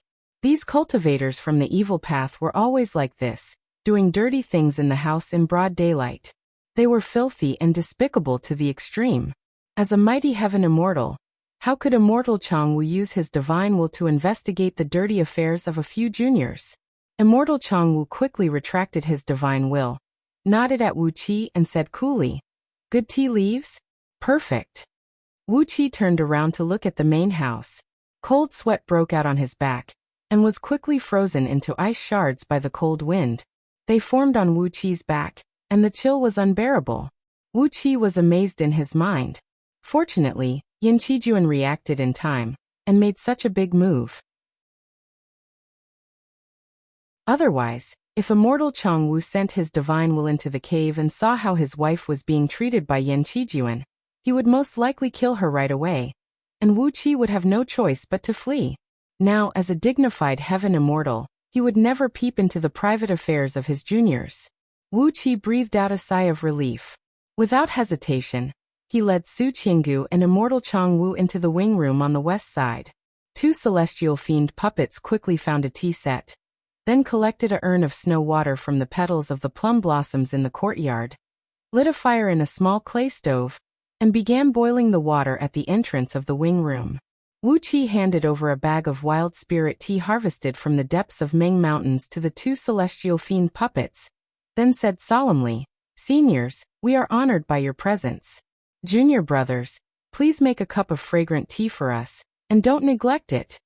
One of the puppets grinned, then said with a hoarse voice that sounded like the friction between a steel blade and a hacksaw, "Rest assured, senior brother. It will be done properly." Only then did Wu Qi enter the wing room, cupping his fist and bowing respectfully to immortal Chang Wu, who was sitting on the host's seat. "May I know what brings you here, senior brother?" Immortal Chang Wu gave two celestial fiend puppets, who were squatting at the entrance and boiling the tea, and snorted indifferently. Su Qinggu rose to his feet hastily, smiled at Wu Qi, and said, "I heard from those few good-for-nothing clan members that fellow Taoist is from Iron Ghost's soul-seizing sect? May I ask fellow Taoist?" Wu Qi narrowed his eyes, smiled, and said in a neither servile nor overbearing manner, "I'm Fifth Ghost." Immortal Chang Wu narrowed his eyes and nodded slowly. Su Qinggu gave immortal Chang Wu a look, smiled, and said, "Fellow Taoist Fifth Ghost, I've long heard of your name. This is what happened. For the past few days, Senior Chang Wu and the other two seniors had sealed off the Grand Universal Teleportation Formation in Shueyuan Planet, trying to capture a few reckless cultivators. However, it seems they have an extraordinary artifact, which allows them to travel at a very fast speed, and is an expert in hiding their aura. Therefore, we haven't found any trace of them in the past few days." Wu Qi smiled, shook his head, sighed, and said, "If that is the case, perhaps they have already left Shueyuan Planet?" "Impossible," said immortal Chang Wu coolly. "Vagabond Qing Yi has already sealed off the sky above Shueyuan Planet with the Skynet, and the three of us have also laid out a restrictive spell. No one can leave Shueyuan Planet without alerting us. I'm sure they are still in Shueyuan Planet, but we have no idea where they are hiding." With a wave of his palm, a sheet of green light shot out, amidst which emerged Wu Qi, Yan Qijuan, Xiong Wanling, and He Qianqiu. Immortal Chang Wu said coldly, "Shueyuan Planet is surrounded by Xianbing snowfields, and there are countless caves that they can hide in.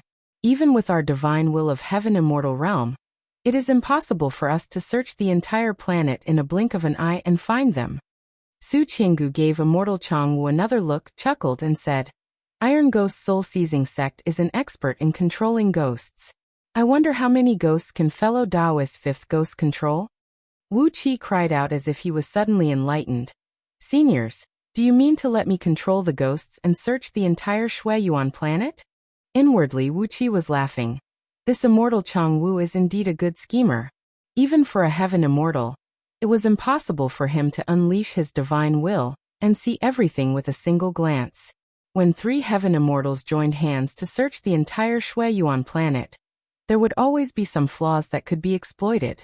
However, the technique used by Iron Ghost's soul-seizing sect to control Yin Ghosts was different. By releasing tens of thousands or even hundreds of thousands of Yin Ghosts at the same time, they could search a very large area. On top of that, Yin Ghosts were ghosts that had no form or substance, so they could enter and leave any xianbing or seawater at will. In front of these ghosts, there were no blind spots or hiding spots. With the help of Yin Ghosts and the divine will of three heaven immortals, there was a real possibility that they could find out where Wu Qi and his company were. Wu Qi put on a hesitant face, and did not say a word for a long while. Upon seeing Wu Qi's reaction, Immortal Chang Wu could not help but frown. He lightly knocked on the armrest of the chair and said coolly, "Fifth ghost, work hard for me, and I won't let you suffer any losses. Iron Ghost's soul-seizing sect has a friendly relationship with Grand Marshal Palace. When I meet your ancestral masters in the future, I can put in a few good words for you." While Wuxia was pondering for a while, two celestial fiend puppets carefully walked up to him, each carrying a tray with 3 cups of tea. Hastily, Wuxia took over the tray, then respectfully served a cup of tea to both Immortal Chang Wu and Su Qiangu. "Seniors, please have a taste of the finest spirit tea we've gathered," said Wuxia respectfully. "A spirit tea of this grade is very rare nowadays." Immortal Chang Wu and Su Qiangu exchanged a glance, then picked up their teacups disapprovingly. In their eyes, Wuxia was just a Jin Dan realm disciple of Iron Ghost's soul-seizing sect, and a Jin Dan human immortal was an insignificant figure among all the immortal sections. So, what kind of excellent tea could he possibly gather? However, when the lid of the teacup was lifted, Immortal Chang Wu could not help but give a shout of praise. As soon as the lid of the porcelain teacup was lifted, a tiny wisp of white smoke rose slowly from the tea, rising 3 feet high like a tornado.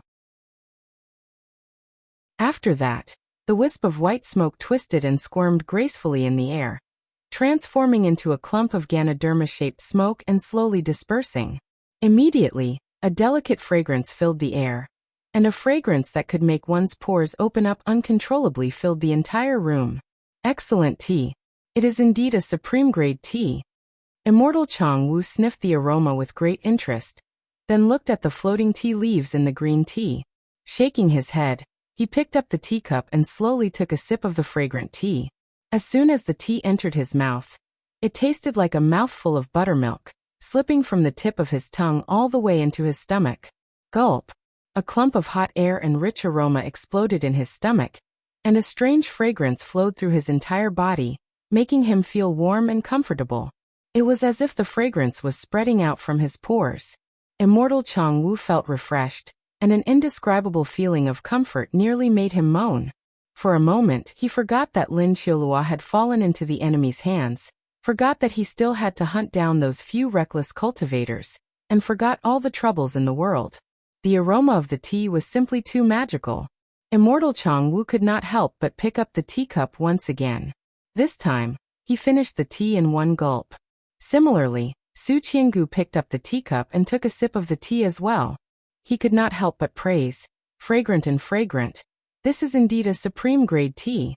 Holding the teacup in his hand, Wuxia looked at Immortal Chang Wu and Su Qiangu without saying a word. After a while, he asked leisurely, "Seniors, do you feel comfortable?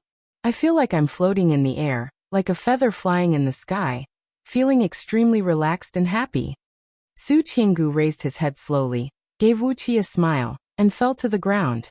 Immortal Chang Wu looked at Su Qiangu with a puzzled expression, then asked with a stammering voice, What happened?" Wuxia casually threw the teacup to the ground, gave Immortal Chang Wu a strange look, smiled, and said, "I never expected that you would bring yourself to me. 100 times the amount of Drunken Dragon incense, and it looks like the effect is pretty good. Drunken Dragon incense can really knock out a heaven immortal." "You." Immortal Chang Wu rose to his feet, his body trembling. Lightly, he raised his hand and slowly pointed at Wuxia. Immortal Chang Wu gave Wuxia a lazy and delicate glance, then slowly opened his mouth. But before he could let out any scolding words, he had already fallen headfirst to the ground and fell into a deep sleep. His face was flushed, as if he was drunk, and a strong fragrance was emanating from his body. Next to him, 2 celestial fiend puppets let out a ferocious laugh. Wuxia breathed out a faint sigh. He came next to Su Qiangu, and deftly removed all the valuables from his body. After that, the spirit-restricting rope transformed into a beam of purple light and flew out, coiling around Immortal Chang Wu's body for 7 to 8 rounds, tying him up like a rice dumpling. Completely defenseless, Immortal Chang Wu was tied up by the spirit-restricting rope, and had completely lost the chance to turn the tables. After shoving Immortal Chang Wu into the spirit breeding ring, Wuxia laughed and said, "Let's go. Let's go. A heaven immortal. We're going to make a fortune." In a flurry, Wuqi shoved Yan Qijuan and the others into the spirit breeding ring, changed his clothes and changed his visage, before rushing out of Snowcloud Courtyard. Right when he stepped out of the courtyard, an immortal pressure suddenly descended from above. A figure flashed across the sky, as Vagabond Qingyi stepped on an auspicious cloud, and stopped before Wuqi.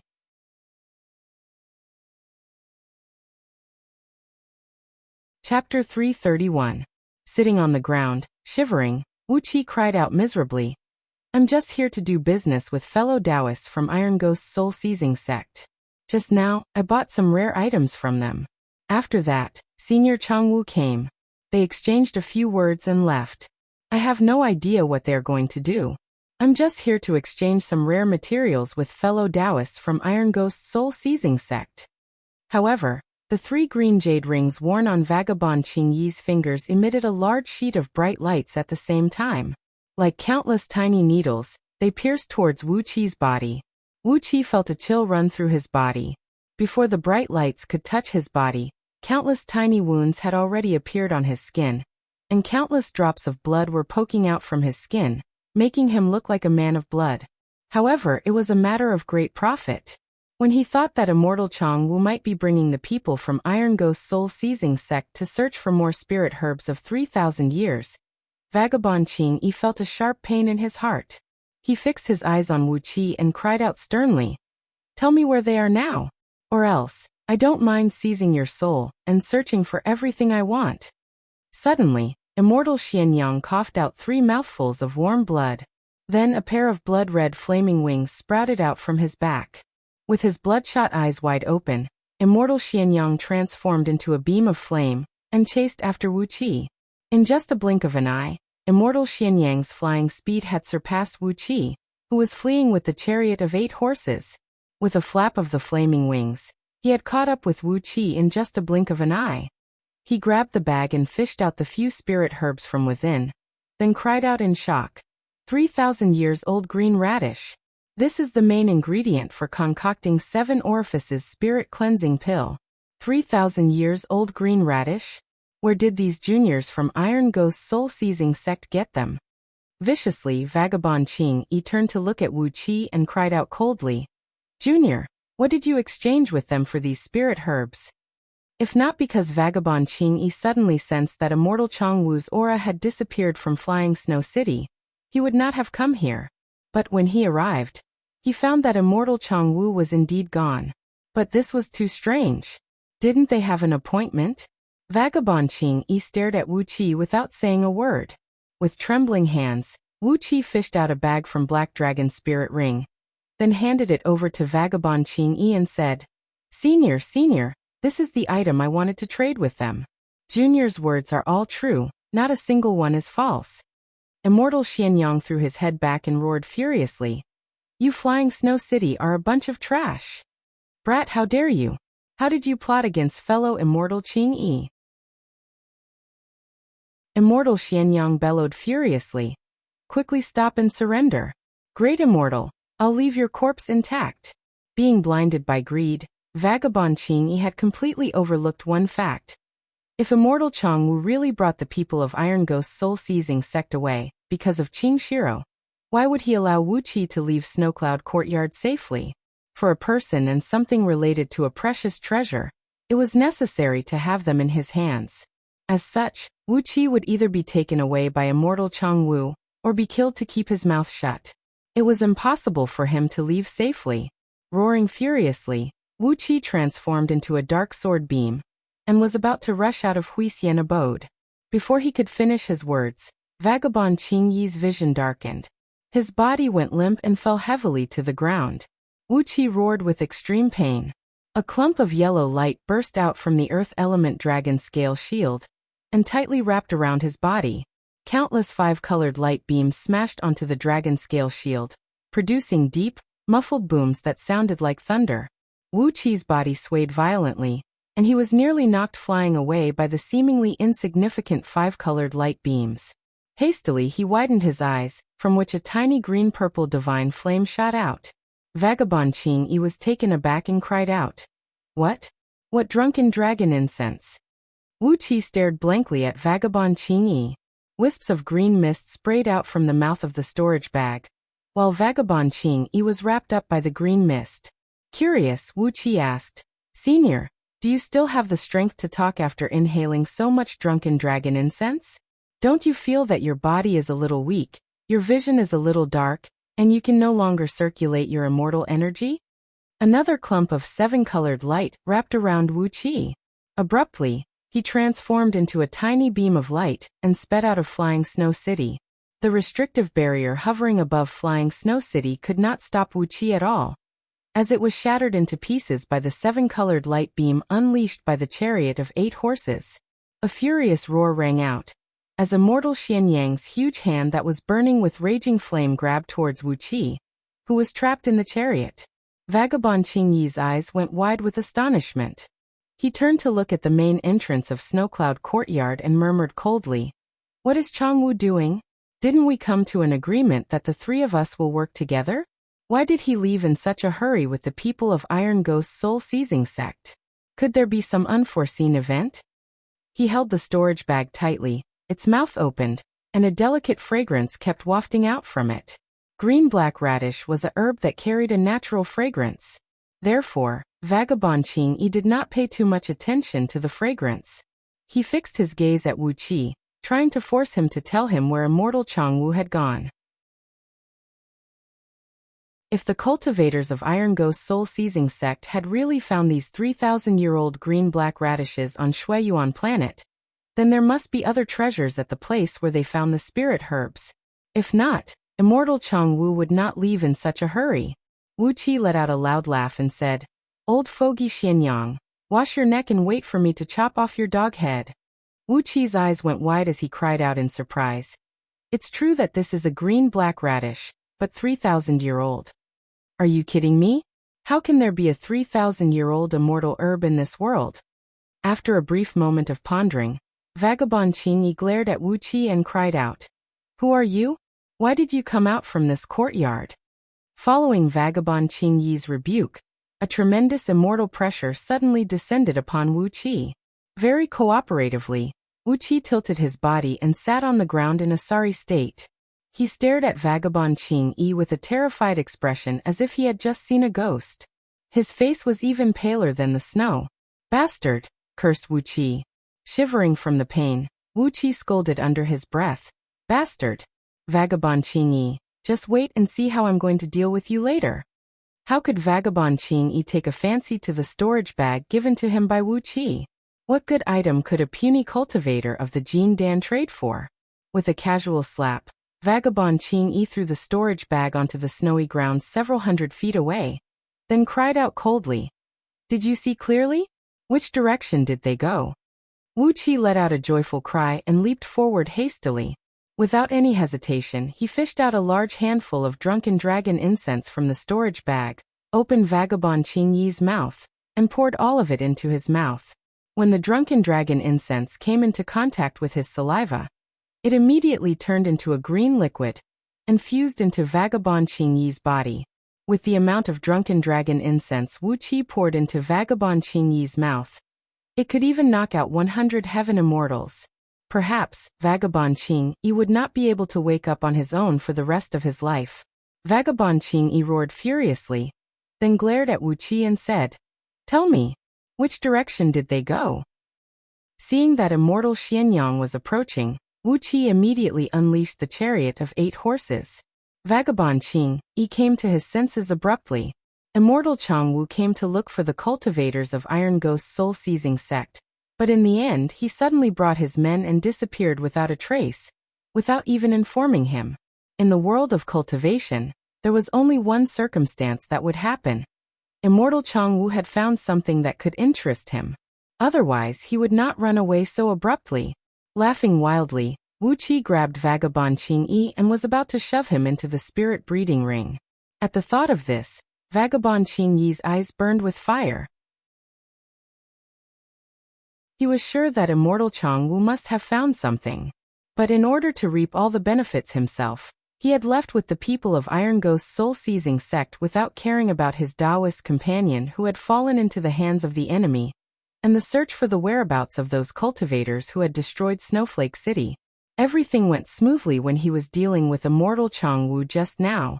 Therefore Wuqi had neglected this matter. Now when he was attacked by Vagabond Qingyi's jade ring, it suddenly dawned on Wuqi, Vagabond Qingyi was a heaven immortal, and he must have an immortal item with him. The reason why an immortal item was called an immortal item was that its item spirit had cultivated to the realm of spirit immortal, possessing the intelligence of its own, which allowed it to defend its owner and attack the enemy. With a moment of carelessness, Wuqi was severely wounded by the 5-colored beams. Countless tiny threads of blood burst out from all over his body, forming a clump of blood mist that enveloped Wuqi, making him look ferocious. The 5-colored beams pierced into Wuqi's body, crazily destroying his body tissues. Some of them even brought with them an immense coldness, rushing straight into Wuqi's spiritual ocean, as if they were going to slaughter his soul. Vagabond Qingyi stood on the cloud with a frown on his face, staring coldly at Wuqi. With a faint immortal pressure suppressing Wuqi, Vagabond Qingyi cried out coldly, "Where are the people in this courtyard?"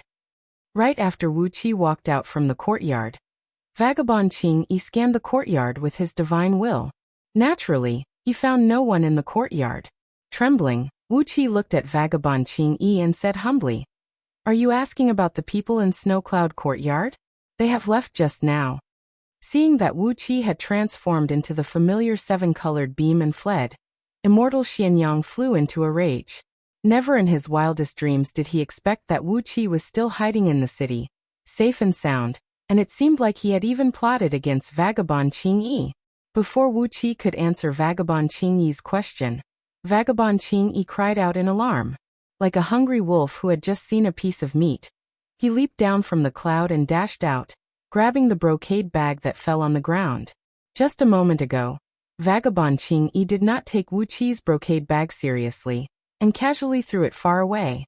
But now, the opening of the brocade bag was loosened, revealing a few vaguely transparent spirit herbs that looked like reeds, green in color, and had leaves that looked like they were carved out of jade. Vagabond Qingyi frowned as he gave Wuqi an appraising glance. He had a feeling that there was something strange about Wuqi. Immortal Changwu had made an agreement with them, that when the people from Iron Ghost's soul-seizing sect drove the Yin Ghosts to search for Yan Qijuan and his company, they would work together and capture Yan Qijuan and his company alive. However, Immortal Changwu had suddenly disappeared without a trace, while Wuqi walked out from the empty Snowcloud courtyard. This made Vagabond Qingyi feel extremely strange. The divine flame of order smashed viciously onto the 3 green jade rings. All of a sudden, a miserable howl that could only be sensed by divine will was heard coming out from the rings, while countless 5-colored beams vanished abruptly. With one swift move, Wuqi grabbed the rings and ripped them off, then grabbed Vagabond Qingyi and shoved him into Black Dragon's spirit ring. However, Vagabond Qingyi's aura had suddenly disappeared from Flying Snow City, and his immortal item had automatically attacked to protect its owner. The commotion had alerted the last immortal in Flying Snow City, Immortal Xianyang. A raging flame rose from the peak of a snowy mountain in the distance, as Immortal Xianyang, whose body was wrapped in a crimson flame, roared furiously and rushed towards them. Vagabond Qingyi's face darkened as he sneered and said, "How presumptuous! How could I mistake the age of these spirit herbs? If I said they are 3,000 years old green radishes, then they must be 3,000 years old. Tell me, where did those juniors get these spirit herbs? Something is not right."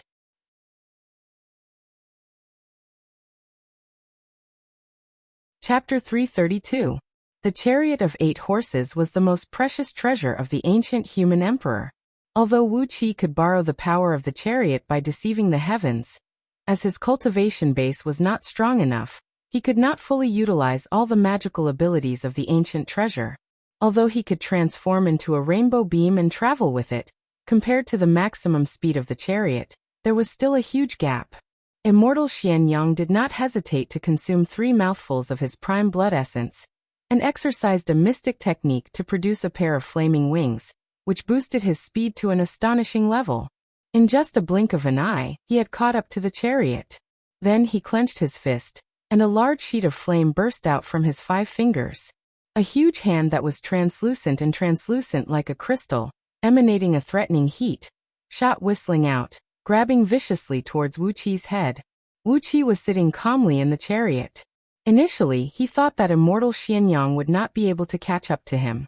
Unexpectedly, right after he flew out from Flying Snow City, a large sheet of red light enveloped him.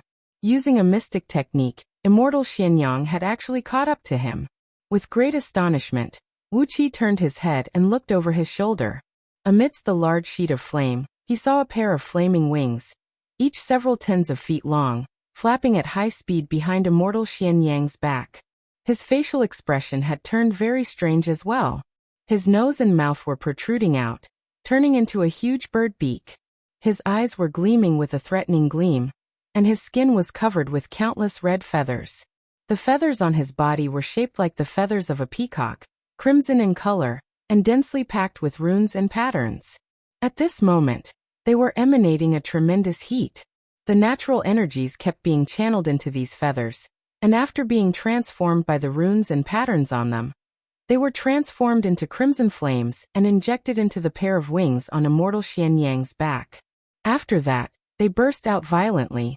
Behind immortal Xianyang's back, a stream of flame stretched over 100 miles long, turning half of the sky red. While Wuqi was still sizing up immortal Xianyang, the several tens of feet wide crimson palm had already come pressing down forcefully, slapping viciously onto the rainbow glow emitting from the chariot of 8 horses. Immediately, a loud rumble rang out, and a 7-colored auspicious ray burst out from the chariot, expanding into a huge 7-colored cloud that measured several miles in circumference. Countless fist-sized golden runes that looked like they were made of solid gold flickered in the sky amidst the 7-colored auspicious clouds, releasing a tremendous pressure that made it hard for people to breathe. Then the giant red palm shattered into pieces.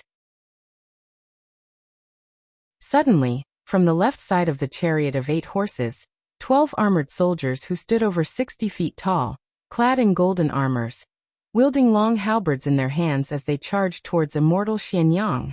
The cultivation of these armored soldiers was roughly the same as the current Wuqi, which was a mid-grade Jindan cultivation. Although their cultivation base was not strong, the speed of these armored soldiers, who even Wuqi had no idea where they came from, was frighteningly fast. The long halberds pierced through the air, producing a jarring noise as they thrust viciously towards immortal Xianyang's chest. Immortal Xianyang flapped the flaming wings behind his back and roared, "Get the hell away from me!" Then he waved both arms to the left and right, unleashing a large sheet of flame. The 7-colored auspicious ray of the chariot of 8 horses did not budge at all, but the 12 armored soldiers were ripped to shreds. Amidst the boundless flame, they were burned into a rain of light that drifted in the air. Immortal Xianyang glared furiously at Wuqi, who was shrouded in the 7-colored auspicious ray, and cried out, "What an audacious junior! I can't believe you actually have such an extraordinary defensive treasure." Licking his lips greedily, immortal Xianyang laughed and said, "What grade is this immortal item? It must be a defensive treasure crafted by an immortal, who is at least an 18th tier heaven immortal. Strange, with your mere cultivation base of Jindan. How could you control an immortal item? This doesn't make sense. There is no way you can control an immortal item." Wuqi decided to stop the chariot of 8 horses. Since immortal Xianyang had already seen the true form of the chariot, he might as well stop the chariot and explain it to him. The gigantic palm strike unleashed by immortal Xianyang just now was shattered by the counterforce of the chariot of 8 horses. Wuqi's confidence in the defensive strength of the chariot of 8 horses had increased by 100 times. Even if he had to face a heaven immortal head-on, he had nothing to fear. Upon hearing immortal Xianyang's words, Wuqi grinned coldly and was about to answer him, but all of a sudden, the row of golden bells hanging on the chariot's hood began to move and tinkle, even though there was no wind blowing. As the bells tinkled, the surrounding auspicious clouds suddenly rocked and rocked. 24 golden armored soldiers holding long halberds in their hands rushed out, stepping on the auspicious clouds once again, transforming into streams of light as they charged towards immortal Xianyang. Immortal Xianyang flapped his wings as he stared at these golden armored soldiers arrogantly. This time, These soldiers merely possessed the cultivation base of upper-grade Jin Dan. Immortal Xianyang sneered. With a light flick of his finger, a large sheet of crimson flame sprayed out, burning all 24 armored soldiers into countless specks of light that drifted down from the sky. Sitting coldly on the chariot, Wuxia stared at Immortal Xianyang. This was the first time Wuxia was facing a real heaven immortal. Immortal Xianyang's strange visage, as well as the pair of flaming wings behind his back, had aroused Wuxia's curiosity. Not only the visage, the pair of flaming wings were actually attached tightly to Immortal Xianyang's body like real wings made of flesh, as if they were grown out from his flesh and blood, and not some illusory image formed from flames. While Wuxia was thinking about how to deal with Immortal Xianyang, the golden bells tinkled once again. The 7-colored auspicious clouds rolled and rocked, as 48 armored soldiers charged out whistling. Stepping on the clouds again, they turned into cold beams and charged towards Immortal Xianyang. This time, all the armored soldiers had the cultivation base of early-stage nascent soul realm. Immortal Xianyang's face flickered slightly. Waving his hand casually, he unleashed a sheet of flame that burned all 48 early-stage nascent soul armored soldiers into tiny specks of light. In just the time of 2 breaths, the auspicious clouds rolled and rocked again, as 96 mid-stage nascent soul armored soldiers charged out from the clouds. Immortal Xianyang was greatly alarmed. "Strange!" he cried out as he unleashed another sheet of flame that burned all the armored soldiers into nothingness. However, in just the time of 2 breaths, 192 late-stage nascent soul armored soldiers charged out from the clouds. Immortal Xianyang's eyes went wide with astonishment.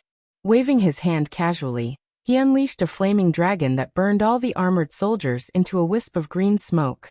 After that, 384 early-stage nascent divinity cultivators teleported out from the auspicious clouds. The series of unforeseen events struck Wuxia dumb. Only now did he realize that the chariot of 8 horses was indeed a supreme artifact of virtue that belonged to the ancient human emperor. Although he was able to control the chariot with a deceptive method, it contained endless profound secrets, and it was not something that could be mastered in a short period of time. 384 early-stage nascent divinity cultivators. Every muscle in Wuxia's body was shivering. It was a magnificent sight. When facing against Immortal Xianyang, who possessed a cultivation base of heaven immortal realm, 384 early-stage nascent divinity armored soldiers could only struggle and struggle for 2 seconds, before their bodies exploded into countless specks of light that drifted down from the sky. However, killing so many early-stage nascent divinity armored soldiers with one strike had consumed quite a lot of immortal energies, and the expression on his face had turned extremely unsightly.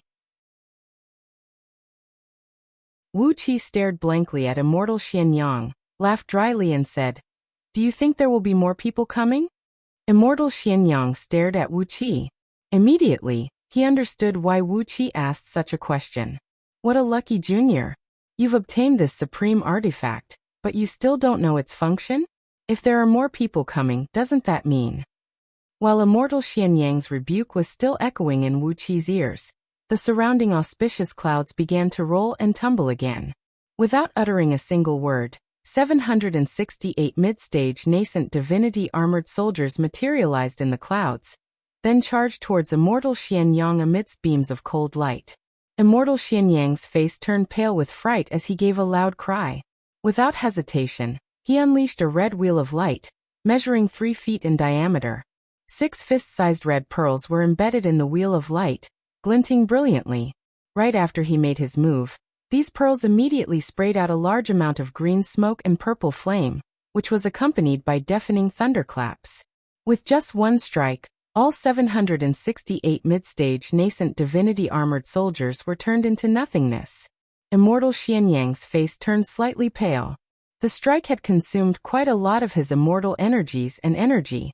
However, the surrounding clouds suddenly rolled and rolled, and all of a sudden, 1,536 armored soldiers with the cultivation base of late-stage nascent divinity realm emerged from the clouds. These armored soldiers hovered midair, holding long halberds in their hands, then threw them forcefully towards Immortal Xianyang. When these late-stage nascent divinity armored soldiers appeared, Wuqi's vision suddenly turned dark. His divine will was consumed at an incredible speed, and in just a blink of an eye, his previously plentiful mental force was completely depleted, leaving only a tiny thread of mental force to keep him awake. A will was transmitted from the chariot of 8 horses. Suddenly, Wuqi understood the origin of these armored soldiers. All of them were the protectors manifested from the enormous power of faith in the chariot of 8 horses. However, in order to utilize the power of faith in the chariot of 8 horses, they had to extract a tiny thread of Wuqi's mental force and transform it into the soul core of these armored soldiers. Because of the restrictive formation, the strongest armored soldier that appeared could only have the same cultivation base as Wuqi's nascent divinity. After absorbing the spirit, energy, and divinity of many nascent divinity cultivators, Wuqi's nascent divinity had reached the level of a peak stage nascent divinity cultivator. Therefore, the protectors manifested by the chariot of 8 horses were all peak stage nascent divinity armored soldiers. When these armored soldiers manifested, they extracted Wuqi's mental force and transformed it into the soul core. As a result, Wuqi's divine will was depleting at an incredible rate, and he nearly passed out due to the lack of energy. Wuqi sighed lightly. If he had the cultivation base of a heaven immortal now, the enormous power of faith in the chariot of 8 horses would be able to manifest the protectors of heaven immortal realm, helping him to attack the enemies. But too bad, his cultivation base was not strong enough, and the peak stage nascent divinity armored soldiers could not pose any threat to immortal Xianyang. Immortal Xianyang's face turned pale once again.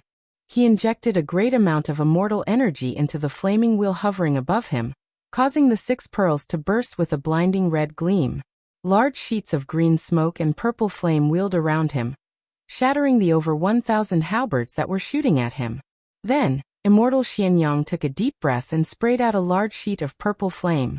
Amidst the purple flame, 1,536 armored soldiers could only last for the time of 1 breath before they disintegrated. Wuqi's face turned deathly pale, and cold sweat burst out from his body. Panting heavily, Immortal Xianyang fixed his eyes on Wuqi and said with a cold grin, "Junior, if this extraordinary treasure can summon heaven immortal armored soldiers." Suddenly, he took a few deep breaths, frowned and said, "What is this aroma that smells so good?" It is elegant and refined, a supreme grade incense." Wuqi raised his hand up. A clump of drunken dragon incense, about the size of a human head, was burning fiercely in his palm. A faint green smoke drifted out from it, and the aroma had long enveloped an area of several tens of miles in circumference. As Immortal Xianyang had exerted too much strength just now, he was gasping for air, and did not have the time to isolate the air with a restrictive spell. As a result, he had already inhaled a large amount of drunken dragon incense. After staring blankly at Wuqi for a while, Immortal Xianyang let out a loud cry. Suddenly, he fell from the sky like a rock. Hastily, Wuqi reached out his hand and wrapped the flaming wheel with a clump of divine flame of order.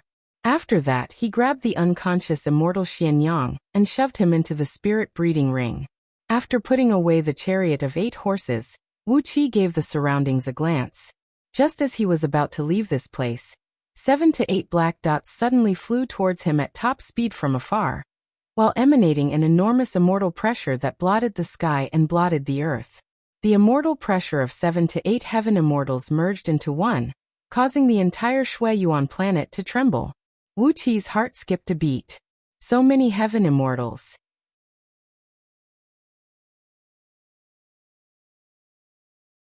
Chapter 333. The tremendous immortal pressure made all the living beings who had cultivated in Shui Yuan planet tremble, and dared not to move. Whether it was demon beasts, demon birds, demon fishes in the ocean, or the numerous cultivators on Shui Yuan planet, all the living beings who had cultivated in Shui Yuan planet could instinctively sense the pressure that came from everywhere. They all held their breaths with rapt attention, carefully retracting their auras. Under an iceberg near the original site of Snowflake City, 3 messy courtyards were placed in a row. Some cultivators were seen wheeling and patrolling in the sky on their flying swords, while others were seen going in and out of the courtyards, supervising a large number of mortal craftsmen to repair the dilapidated courtyards. These heaven immortals came from the few major clans in the other few major cities of Snowfield City. They were either related by marriage to those big clans, or some of the people in those big clans were their disciples. Therefore, when Immortal Chong Wu and his companions sent out the immortal orders, forcing Flying Snow City, Snowdrift City, and White Frost City to shut down their teleportation formations, sealing off all the entrances and exits of Shui Yuan Planet, all the major clans used mystic arts to inform the heaven immortals they worshipped. Another old man, clad in a crimson robe and with a haggard face, said in a deep voice, "No matter why they sent out such an order, we need to find them first. How did Snowflake City end up like this? What should we do in the future? We need an explanation." All the heaven immortals hovering in midair began to talk again, allowing Wuxia to hear them clearly. Raising his head in a reserved manner, Wuxia said in a disapproving tone, "What's so strange about that? Since you dared to attack my father-in-law, you should have thought of the consequences. Lin Qiulua, your reliance has been captured alive. Today, I'm going to wipe out the entire Lin clan of Snowflake City, right in front of you." Wuxia sneered. From Black Dragon's spirit ring he fished out 2 immortal talismans given by Patriarch Jiang Yun, and gave them to Xiong Wanling and He Qianqiu. When she saw Immortal Chong Wu and the other 2 heaven immortals lying limply on the ground, Lin Qiulua was so frightened that she screamed, "No, no! Immortal Monarch, seniors, what happened to you? Heavens! What's going on? What happened to you? What happened to you? Wake up!" An old Taoist wearing a gray Taoist robe with a black mountain embroidered on his chest snorted coldly and said, "Simply rude and unreasonable. Shui Yuan Planet had been locked down for a few days. How much did it lose? This Shui Yuan Planet does not belong to the 3 great clans of Snowflake City." Then they would find Immortal Chong Wu and the other 2 heaven immortals, and seize the opportunity to suppress them, preventing them from rebuilding Snowflake City. With the overall strength of the 8 heaven immortals, Immortal Chong Wu and the other 3 heaven immortals, who had joined forces for the sake of benefits, were no match for them at all. There was no need for them to consider their feelings. All they had to do was to force them to agree to merge the 3 major clans of Snowflake City with the other few cities. Lin Qiulua, with a pale face and naked body, was seen lying on the ground in a sorry state, looking around with a terrified expression.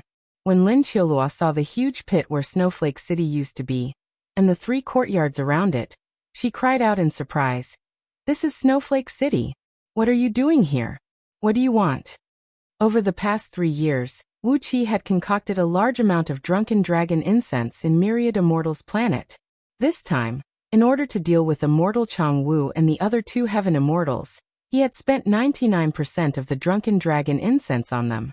As it was not a spirit medicine that could save lives and heal wounds, Wuxia did not concoct too much of it, and he had almost wasted all of it today.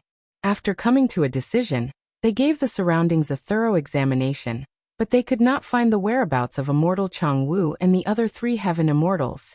Only then did they give up helplessly, continuing their search into the distance. On an icy peak less than 10 miles away from the iceberg, Wuxia unleashed his sword beam. He gave the 3 courtyards a look, then turned to look at the huge pit next to them, where Snowflake City used to be. He could not help but grin coldly. A large sheet of white light burst out from the spirit breeding ring, amidst which came Yan Qijuan and his company. The 3 unconscious heaven immortals were lying on the ground in a sorry state, their faces flushed and snoring loudly. When they heard that Snowflake City was destroyed, and that Immortal Chong Wu and the other 2 heaven immortals had sealed off Shui Yuan Planet, these heaven immortals immediately rushed over like flies that smelled the scent of blood. It was just that their residences were either very far away from Shui Yuan Planet, or they were busy with some matters that they could not attend to. Therefore they only sneaked into Shui Yuan Planet today and gathered together. They had just sensed the aura that erupted from the battle between Wuqi and Immortal Xianyang, and they had come here hastily. But they did not find anything valuable. 7 to 8 heaven immortals, old and young, beautiful and ugly, all dressed differently, were hovering midair.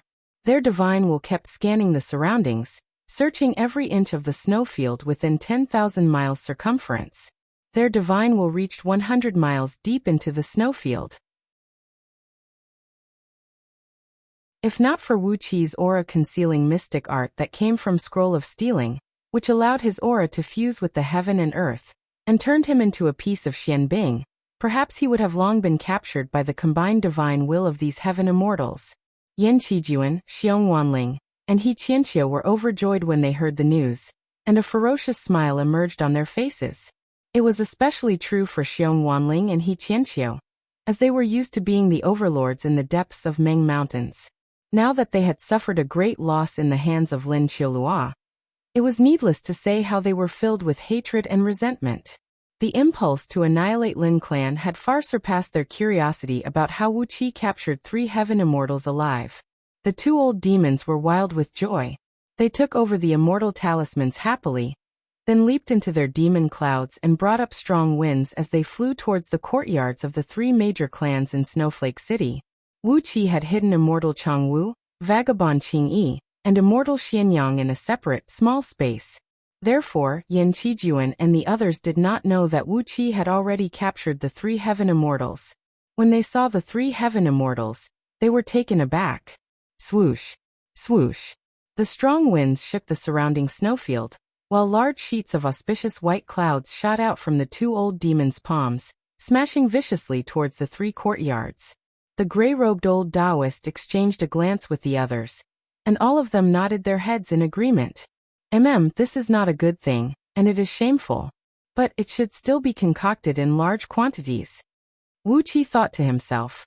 Also, the drunken dragon incense of the lowest grade has too great of a limitation when used. If they had cast a spell to isolate the poisonous gas and miasma beforehand, the incense would not be able to enter their bodies or touch their skin, and it would not be able to unleash its effect. If I can concoct an 8th or 7th grade drunken dragon incense, TSK.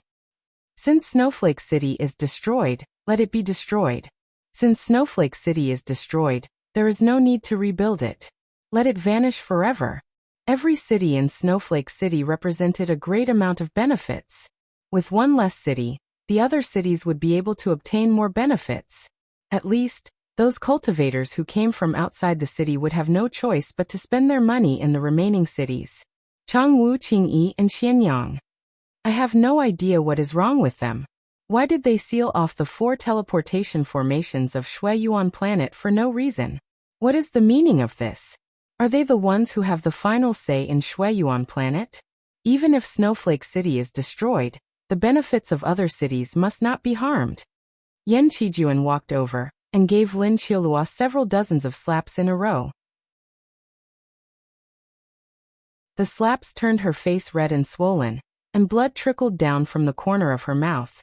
Yan Qijuan snapped harshly, "Deposit? What deposit? Are you going to kill us as deposit? How dare you offend me? Every single one of you will be sentenced to death.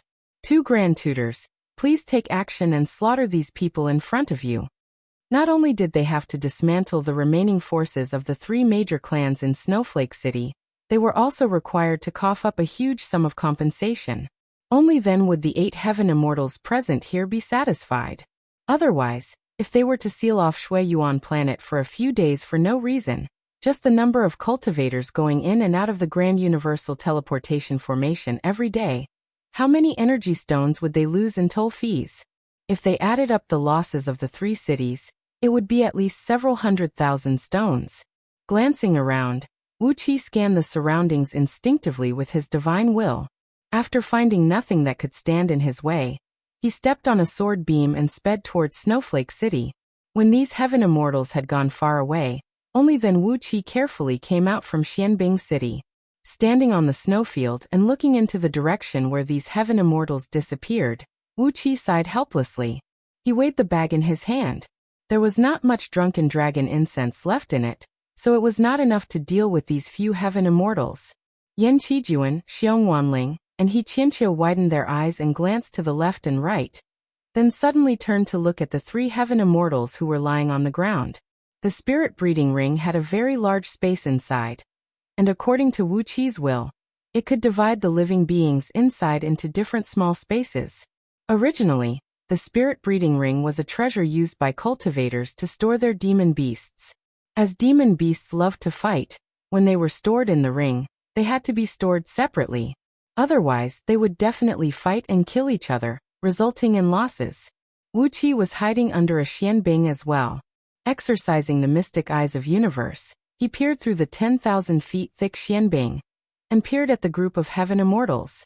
After searching for some time, they failed to find any clues. However, they sensed an enormous aura of fire element energy lingering in the air, as well as a pure and powerful wave of willpower. The few heaven immortals gathered together and whispered to each other, then shook their heads. Lin Qiulua let out a miserable howl at the top of her voice. No, you can't. I'll return all the deposits.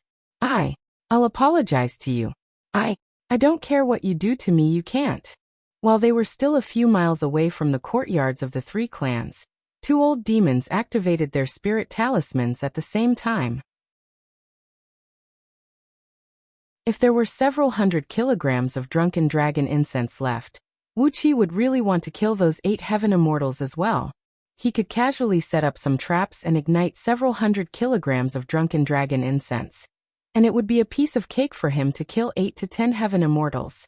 After shouting and yelling for a while, it was the gray-robed old Taoist who first cried out, "Fellow immortals, let's not worry about that for now. We need to find Changwu and the other two first. What exactly is the purpose of this incident, and the cause and effect? They have to give us an explanation. Shuiyuan planet has been sealed for so many days for no reason. The 3 clans of Snowflake City must compensate the other cities for the loss." Shaking his head, Wuxia licked his lips and began to fantasize that if he could concoct the first-grade sleeping incense recorded in Scroll of Stealing, it would be a powerful substance that could make even gold immortals, or even primordial immortals, drunk to death if they accidentally smelled it. But the ingredients needed to concoct that sleeping incense. When Wuxia thought of nearly 100 spirit herbs that were labeled as innate, he could not help but throw his head back and sigh.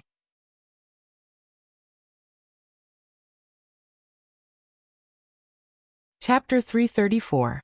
On the day when Yan Qijuan and his 2 companions escaped from Snowflake City, all the men of sacrifice who accompanied them exploded their nascent souls.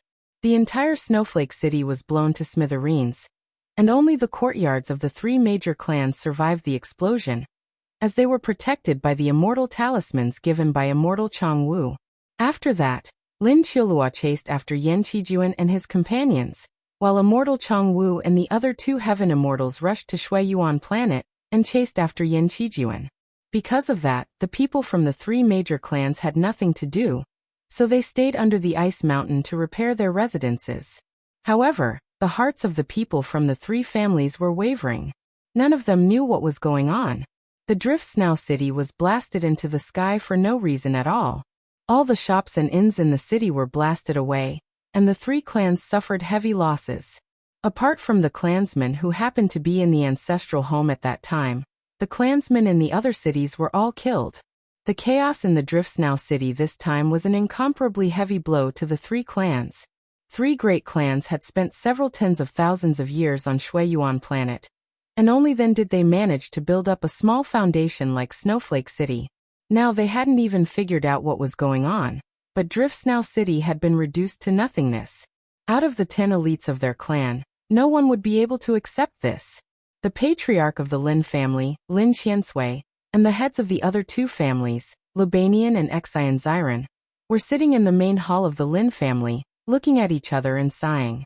The Drift Snow City was suddenly destroyed. The strength of the 3 clans suffered heavy losses. After that, the backers of the 3 clans, 3 heavenly immortal patriarchs, suddenly arrived. Without saying a word, they led their disciples out to hunt down Yan Qijuan and his men. Therefore, until now they still had no idea what was going on, and why Snowflake City was destroyed.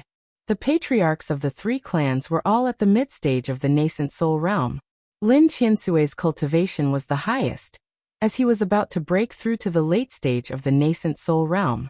At this moment, Lin Qiansui was frowning and sighing in a low voice. The 3 immortal masters still haven't explained this matter clearly. Just what happened? Now that the Drift Snow City has been destroyed, flying snow, chaotic snow and white frost, I'm afraid they won't give us a chance to make a comeback. Libanian was silent for a while and said with a wry smile, "We also have a mortal master behind us. I'm afraid they won't dare? Exian Xiren could see it clearly. He smiled bitterly and said, for spirit stones for benefits, why wouldn't I dare? When the 3 cities joined forces, there were 8 immortal masters behind them, gathering the strength of 8 people to threaten the 3 immortal masters behind us. Our future is bleak. Lin Qiansui stamped his feet and said angrily, but what exactly happened? Why were people suddenly fighting in the city? It was simply inexplicable, an undeserved calamity. The cultivation world had its own rules. How could he explode his nascent soul in a densely populated city? Moreover, there are so many of them using a secret formation to detonate their nascent souls. This is simply inexplicable and unreasonable. Lubanian and Exian Xiren turned to look at Lin Qiansui at the same time and said together, Old Lin, is this related to your Qiu Luo? Lin Qiansui abruptly shut his mouth and did not say another word. Apparently, when Snowflake City was destroyed, they did sense her aura. As Lin Qiulua was fighting someone with all her might, it was impossible to fool her by telling her that it had nothing to do with her. Lin Qiansui was silent for a long time before he bitterly said, Our 3 clans advance and retreat together. We are bound together for good or ill. If you have anything to say, wait until the 3 immortal masters return. Lubanian and Exian Xiren exchanged a glance, then breathed out a heavy sigh at the same time. After that, their faces fell, as they transformed into 2 beams of bright light and shot up into the sky from the main hall. With great astonishment, they saw 2 balls of demonic clouds and wild winds approaching at top speed from a few miles away. They saw 2 balls of immortal light flashing amidst the demonic clouds, and the green gusts rolled up the white auspicious clouds. Like 2 waterfalls falling from the 9 heavens, they smashed down with deafening rumbles. The auspicious clouds and wild winds covered a huge area, covering an area of 100 miles in circumference around the 3 mansions. At the same time, a mighty immortal pressure was unleashed, causing Lin Qiansui and his companions to stiffen and be unable to move. Even the nascent soul patriarchs of the 3 clans were unable to move because of the immortal pressure, let alone the disciples of the 3 clans. In just a blink of an eye, the wild winds swept past the 3 mansions. This time, the patriarchs of the 3 clans did not have the time to activate their immortal talismans to protect their clansmen. The wild winds and the white clouds swirled around the 3 mansions at top speed, turning everything into powder wherever they went. With a hideous smile on their faces, Xiongwanling and He Qianqiu raised up their immortal talismans and aimed them at the patriarchs of the 3 clans. A few beams of cloud shot out and smashed heavily onto the chests of the 3 patriarchs. A force as heavy as a mountain shattered the defensive barrier they barely unleashed, shattering their breastbones. A flexible, vast, continuous, dense, and boundless strand of immortal force surged into their bodies, and it firmly sealed the vital blood in their entire bodies. It was as if countless balls of clouds had blocked up their meridians and blocked up their nascent souls, causing them to be unable to mobilize the slightest bit of magic energy. The original 3 residences had been turned into a clean snowfield, leaving nothing behind. The snowy plain within a circumference of 100 miles was as clear as a pale blue mirror, reflecting the sunlight with a bright and beautiful glow. Apart from the ice and snow, there was nothing left in this place. All the remaining clansmen of the 3 clans had been crushed into powder amidst the wild winds and white clouds. Evildoers. The 3 patriarchs stared fixedly at Xiongwanling and He Qianqiu, barely spitting out 2 words from their mouths. Xiongwanling and He Qianqiu put away the immortal talismans. They had only released less than 10% of the power of the talismans. Then, they carefully put them into their storage rings as if they were precious treasures. Since Wuxia did not ask them to return the talismans, the 2 old demons had no choice but to swallow the 2 talismans, which were still filled with immortal energy.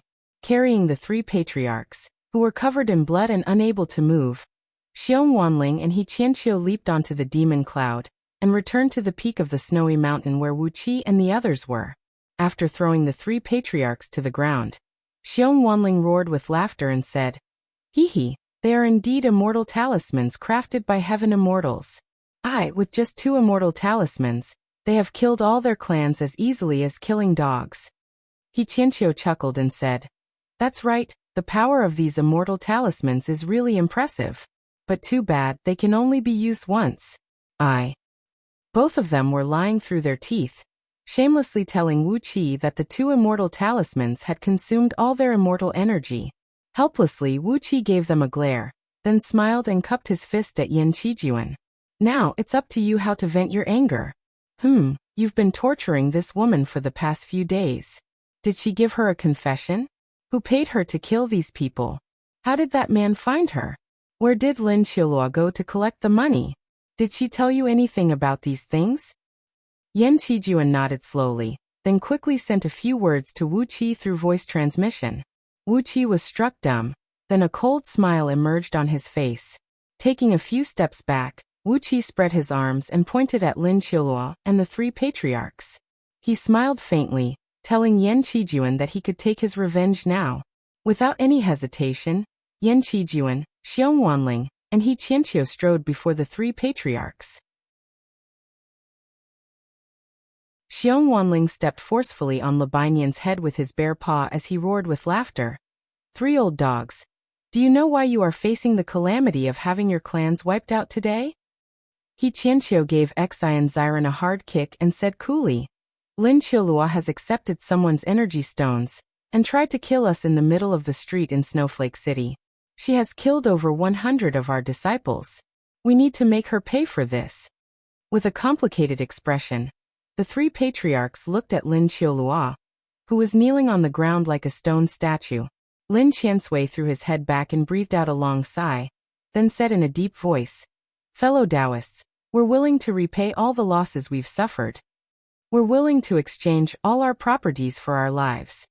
Xian Ziren coughed out a mouthful of blood and said with a hoarse voice, "Since it is Lin Qiluo who caused this calamity, it has nothing to do with us. After several tens of thousands of years of accumulation, we have 2 million upper-grade energy stones and countless other rare treasures. I'm willing to offer them to you, fellow Taoists, in exchange for my life." Lubanian said the same thing. Coughing violently, he also said that he was willing to pay with the energy stones from his clan. Wu Qi gave the three patriarchs a look, shook his head, then spun and put Immortal Chongwu and the other two patriarchs into the spirit breeding ring. After that, he descended the ice mountain, found an ice cave, and fell into a deep sleep. Paying with energy stones? If it were some other cultivators, they might have agreed to it. But as Yin Qijuan and his companions were from Myriad Immortals' planet, a mere several million upper-grade energy stones were nothing to them. Nevertheless, after several tens of thousands of years of accumulation, the three clans had only saved a few million upper-grade energy stones. They were really poor. The miserable howls and cries of Lin Qiluo and the patriarchs of the three clans kept echoing out from the peak of the snowy mountain, accompanied by the noises of bones breaking and flesh cracking. Wu Qi did not want to think about what kind of cruel torture they had gone through, as they had asked for it. With Yin Qijuan's temperament and the bloodthirsty nature of Xiong Wanling and He Qianqiu, it was not hard to imagine that the torture they were going through now might be even more terrifying than the 18 layers of hell. The miserable howls lasted for a full day and night, and only then did they stop. After a while, the three patriarchs, their bodies covered in blood, slowly walked down the ice mountain. Xiong Wanling, in particular, still had a great amount of blood, flesh, and bones hanging from the corner of his mouth. While walking, he kept burping. Obviously, one of the 4 men on the mountain had been swallowed alive by him. A demon king was indeed a demon king. When Wu Qi saw Xiong Wanling's refreshed appearance, he could not help but twitch his lips. 4 men gathered together, and only then did Wu Qi say, "According to the confession we obtained, after Lin Qiluo successfully completed the assassination, she would go to an inn in White Frost City and look for the person who sent her, and collect the rest of the reward. Therefore, we need to go to White Frost City now, and find out who is the person who sent her here." Xiong Wanling bared his teeth and said with a gloomy voice, "No matter who sent her here, I've made them my sworn enemy this time."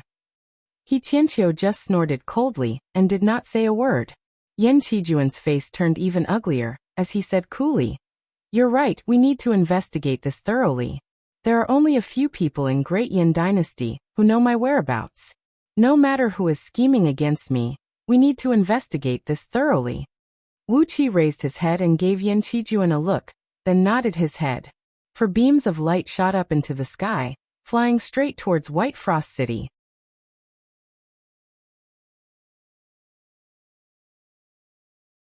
Chapter 335. White Frost City was one of the 4 largest cities in Shuiyuan planet. Unlike Snowflake City, Flying Snow City, and Snowdrift City, White Frost City was dominated by only one clan. Bai clan, which had a history of several tens of thousands of years, had united with several dozens of other small clans and formed the ruling class of White Frost City. Bai clan had a large number of descendants, and most of them possessed excellent cultivation roots. On top of that, a female patriarch of Bai clan had successfully transcended her thunder tribulation 3,000 years ago and became a heaven immortal. She had even married an itinerant heaven immortal. Therefore, Bai clan was very influential. After all, compared to those heaven immortals who came from their own clan through marriage, master-disciple relationship, heaven immortals who came from their own clan were much closer and would spare no effort in supporting and fostering their clan. 4 heaven immortals like Immortal Changwu, for the sake of Lin Qiuluo's clan, they might only use 30 to 50% of their strength. On the other hand, Bai clan had the absolute support of 2 heaven immortals. As a result, Bai clan was the strongest clan on Shuiyuan planet, and even among all the major clans in the 4 strongest cities, Bai clan was a supreme existence. Therefore, White Frost City had become the most orderly and well-organized city in Shuiyuan planet. Bai clan ruled everything in the city. All the laws were made by them, and everyone had to obey the rules set by them. Therefore, there were fewer disputes in White Frost City.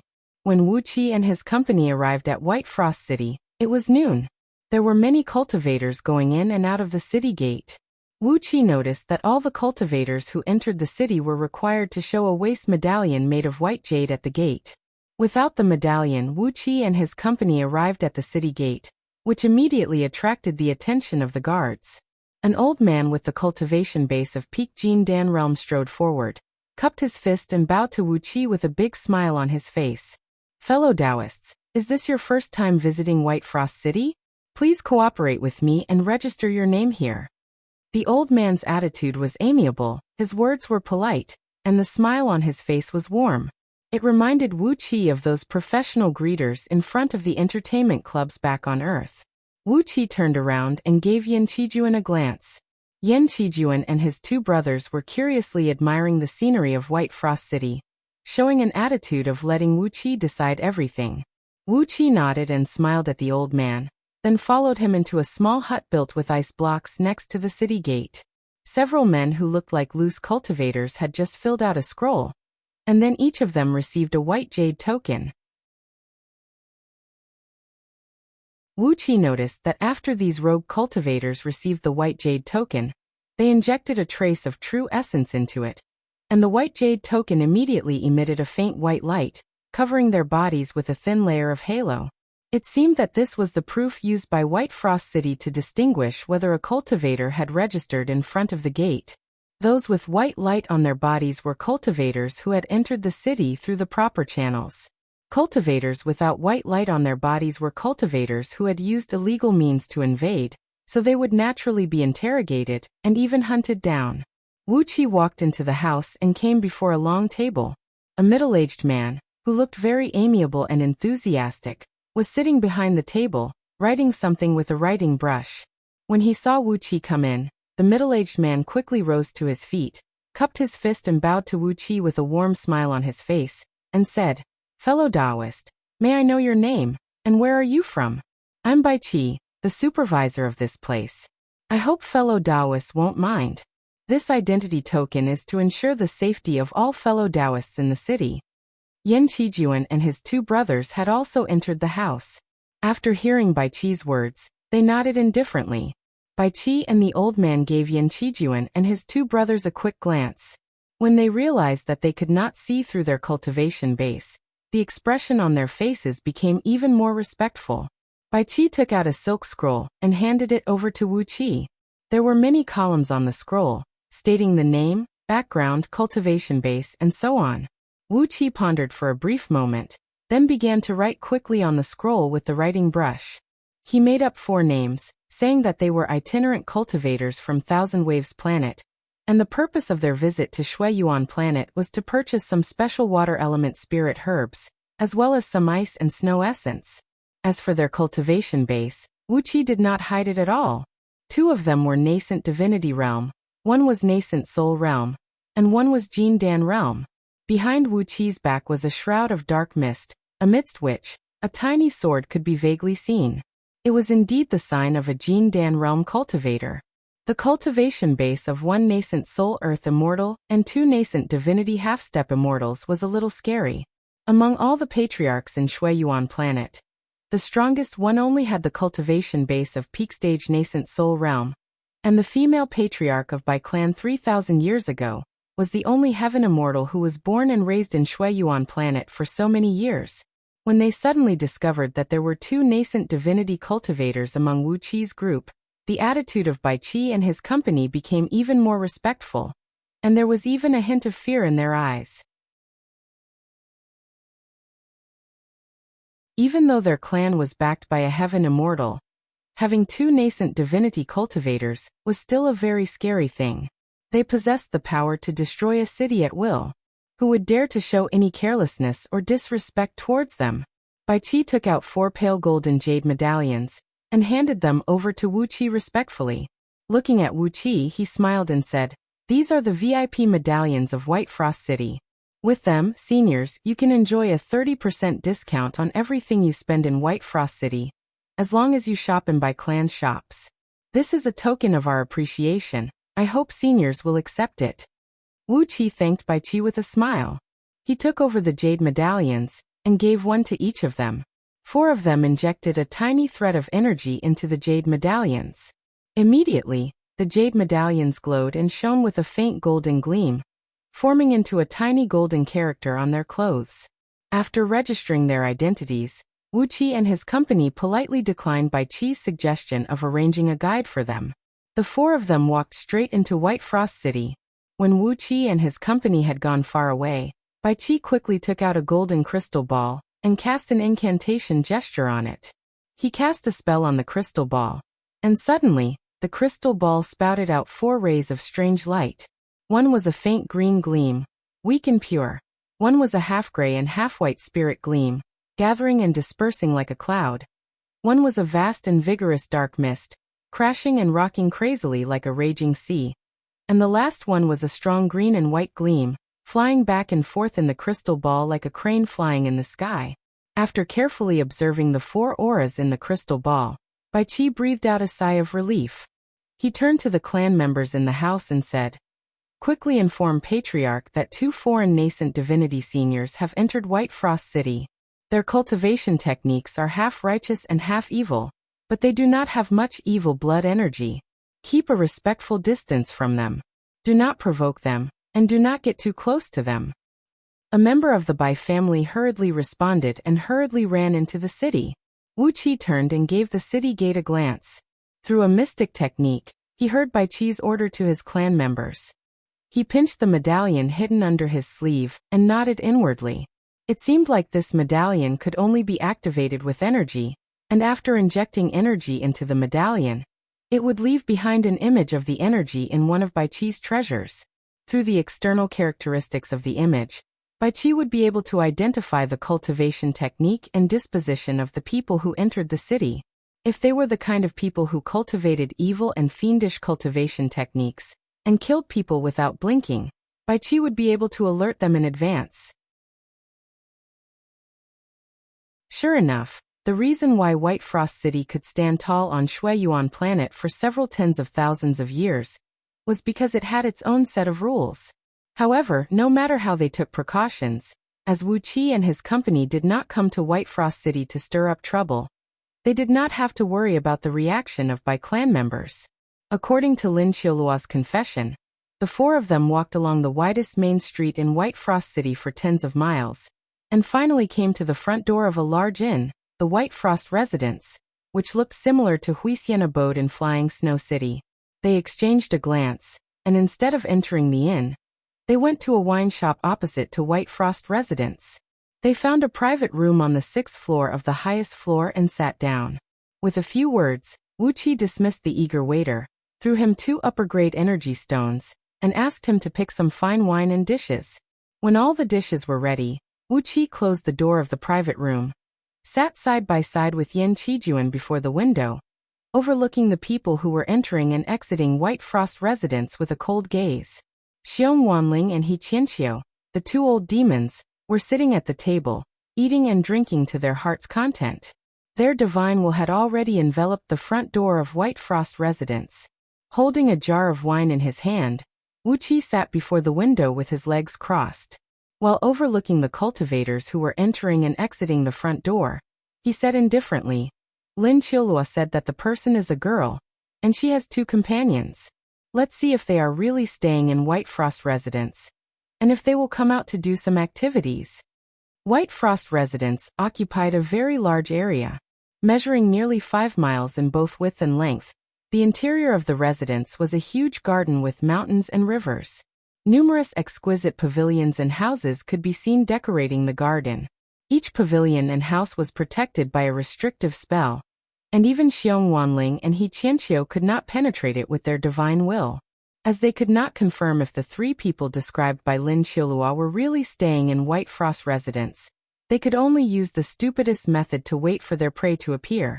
He sat there from noon all the way until dusk. Suddenly, a few handsome men dressed in battle robes walked out of the White Frost house. The leader of the group had his arms around 2 beautiful teenage girls who only possessed the cultivation base of peak stage Hotian realm. They walked out of White Frost residence while laughing and joking. When they stepped out from the door, they instinctively glanced to the left and right, their sharp eyes quickly glancing over every single passerby in the vicinity. Suddenly, the wine jar in Wuqi's palm shattered into pieces. The wine turned into a wisp of hot air and spread out, filling the entire private room with a strong aroma of wine. Yin Qijuan turned to look at Wuqi, lowered his voice and asked, "Do you know this man?" Wuqi nodded slowly, then said in a low voice, "The Supreme General of Great Zhao Zhaoque." After a brief moment of silence, Wuqi smiled and said, "He is Wuqi's sworn brother. They once swore a deadly oath to work together and take care of each other." Yin Qijuan did not show any reaction to the first part of Wuqi's words, but his face darkened a little. Abruptly, he heard the second part of Wuqi's words. His wrist trembled, and the wine jar in his hand fell to the ground and shattered into pieces. He stared at Wuqi in astonishment and cried out in a low voice, "He is your sworn brother? He is from Great Zhao. How could you swear an oath with him?" Wuqi stared at Yin Qijuan in astonishment and said in a low voice, "Wuqi forced him to swear an oath with my flying sword."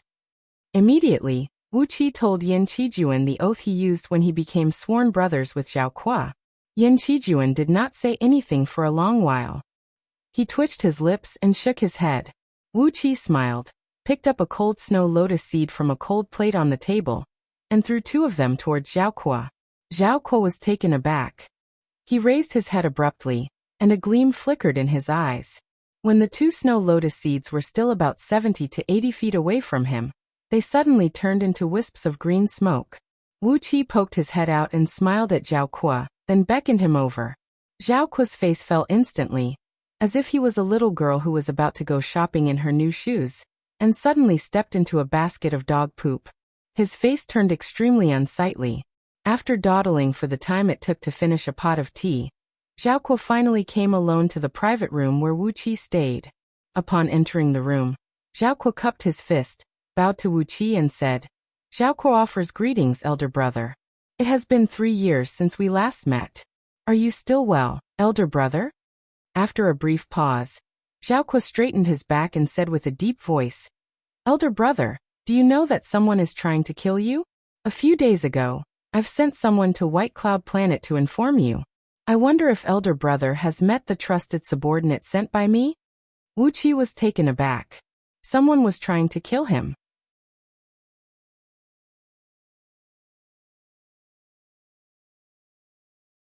Chapter 336. Inside the private room, Wuqi and the other 4 men were sitting quietly around the table. Holding a wine cup in his hand, Zhao Kuo slowly told them the reason why he came to Shui Yuan planet. He had arrived one day earlier than Yin Qijuan, and had been hiding in White Frost residence, waiting for the right moment. The order he received was that if Lin Qiulua came to White Frost residence, he would find a way to establish a relationship with her. If she still did not come to White Frost residence after a certain period of time, he would find a way to establish a relationship with other major clans on Shui Yuan planet. Yin Qijuan's face turned livid. The fact that he had personally brought a group of men to Shui Yuan planet to plan an important matter was an absolute secret even within Great Yin Dynasty. The number of people who knew his whereabouts and the date of his departure was definitely less than 20. In fact, Zhao Kuo had arrived one day earlier than him, and was quietly waiting for the news of Yin Qijuan's assassination in White Frost residence. What did this mean? Someone in Great Yin Dynasty could not wait for Yin Qijuan to be killed, and it was even possible that someone from Great Yin Dynasty had directly intervened in the assassination. Wu Qi's face turned slightly unsightly as well. He fixed his gaze at Zhao Kuo and said with a cold grin, "So who wants to kill me?" Zhao Kuo said in a deep voice, "I don't know who wants to kill you, but the order I received is that once the news of Yin Qijuan being killed in Shui Yuan planet is spread out, you will definitely be the first person to come to Shui Yuan planet. And you will definitely be the first person to come to Shui Yuan planet. I've brought a large number of Great Zhao's experts and sinecures with me. Once they find you, they will do everything they can to kill you." Wu Qi and Yin Qijuan exchanged a glance, and neither of them said a word for a long while. After a long moment of silence, Wu Qi said with a strange, cold smile, "How can they be so sure that I'll come to Shui Yuan planet? How can they be so sure that I can come to Shui Yuan planet?"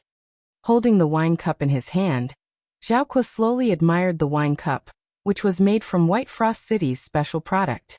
It was as thin as a cicada's wing, and there was a faintly discernible hexagonal snowflake pattern on its surface. He said indifferently, "Big brother, I don't know about the specific situation of other countries, but in Great Zhao's Zhaowu Palace, there are about 800 people who are responsible for collecting and investigating all information about you." Zhao Kuo raised his head and looked at Wu Qi, then said in a deep voice, "Big brother likes to wear clothes in light green, light blue and light gray, and his underwear is usually made from the silk of moon-white heavenly worms."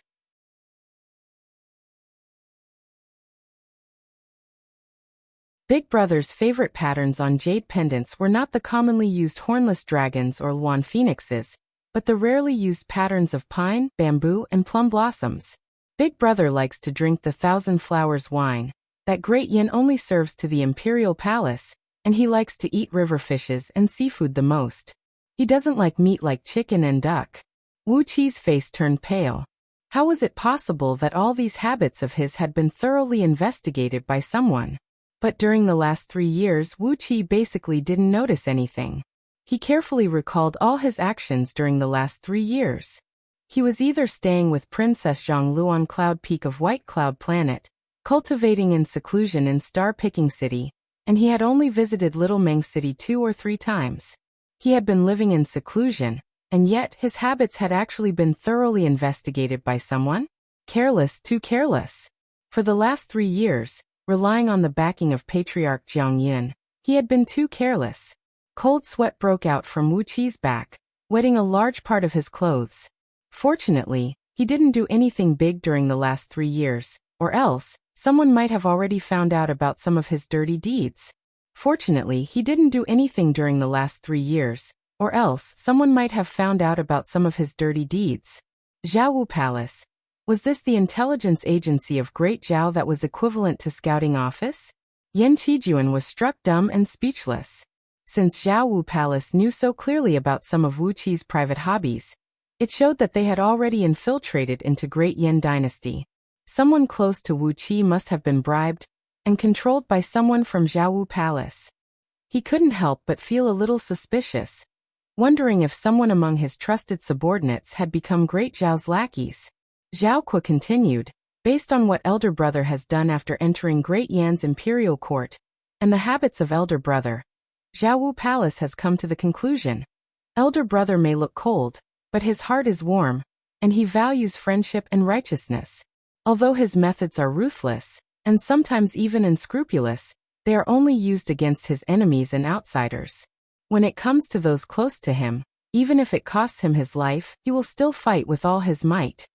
After listening to Zhao Kuo's description of Zhao Wu Palace's analysis of Wu Qi, Yan Qijuan turned his head and stared at Wu Qi without blinking his eyes. On the other side, Wu Qi crossed his legs, held a wine cup in his hand, and said with a cold grin, "Am I really that good?"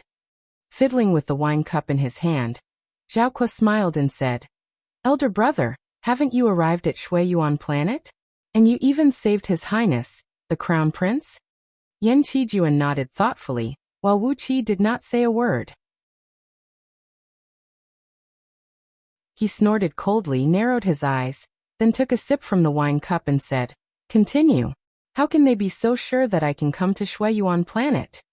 Zhao Kuo smiled, then lowered his voice and said, "Among the 6 dynasties, the first person who can come to Shuiyuan planet must be you, elder brother. 3 years ago, how did elder brother leave Myriad Immortals planet with that Jiangqing Zi?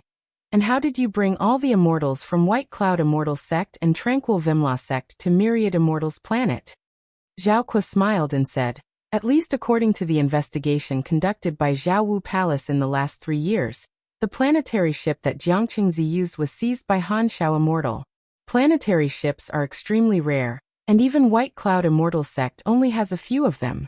Therefore, it is impossible for Elder Brother and Jiangqing Zi to leave Myriad Immortals planet with a planetary ship, and bring all the immortals to Myriad Immortals planet in just a few hours." "Grand Universal Teleportation Formation?" asked Wu Qi with a cold snort. Zhao Kuo nodded and said with a smile, "Grand Universal Teleportation Formation. Zhao Wu Palace is sure of one thing. Elder Brother must have mastered the method to construct a Grand Universal Teleportation Formation, or he must have discovered a Grand Universal Teleportation Formation left behind in the ancient times. Therefore, Elder Brother will definitely come to Shuiyuan planet at the first possible moment." Wu Qi drummed his fingers on the wine table. He pondered for a while, then said with a frown, "So, the decree you received says that if Lin Qiulua completes the mission smoothly, you will form a relationship with her? And if she fails, you will be asked to bring the men to complete the mission?" Zhao Kuo nodded vigorously and said, "His Excellency Su Dai has made a plan for this.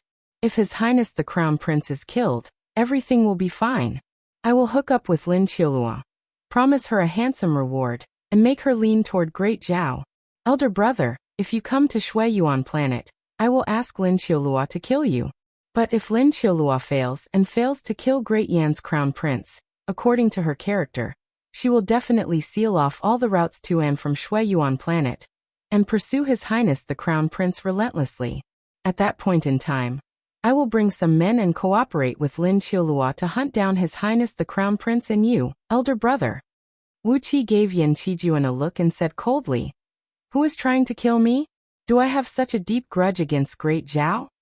Zhao Kuo narrowed his eyes and said with a smile, "But Great Zhao's Prime Minister, His Excellency Lin Xiangru, said that the person who killed so many people in Songao Immortal Abode, and left behind the name of His Excellency Lu Buwei, is you, elder brother.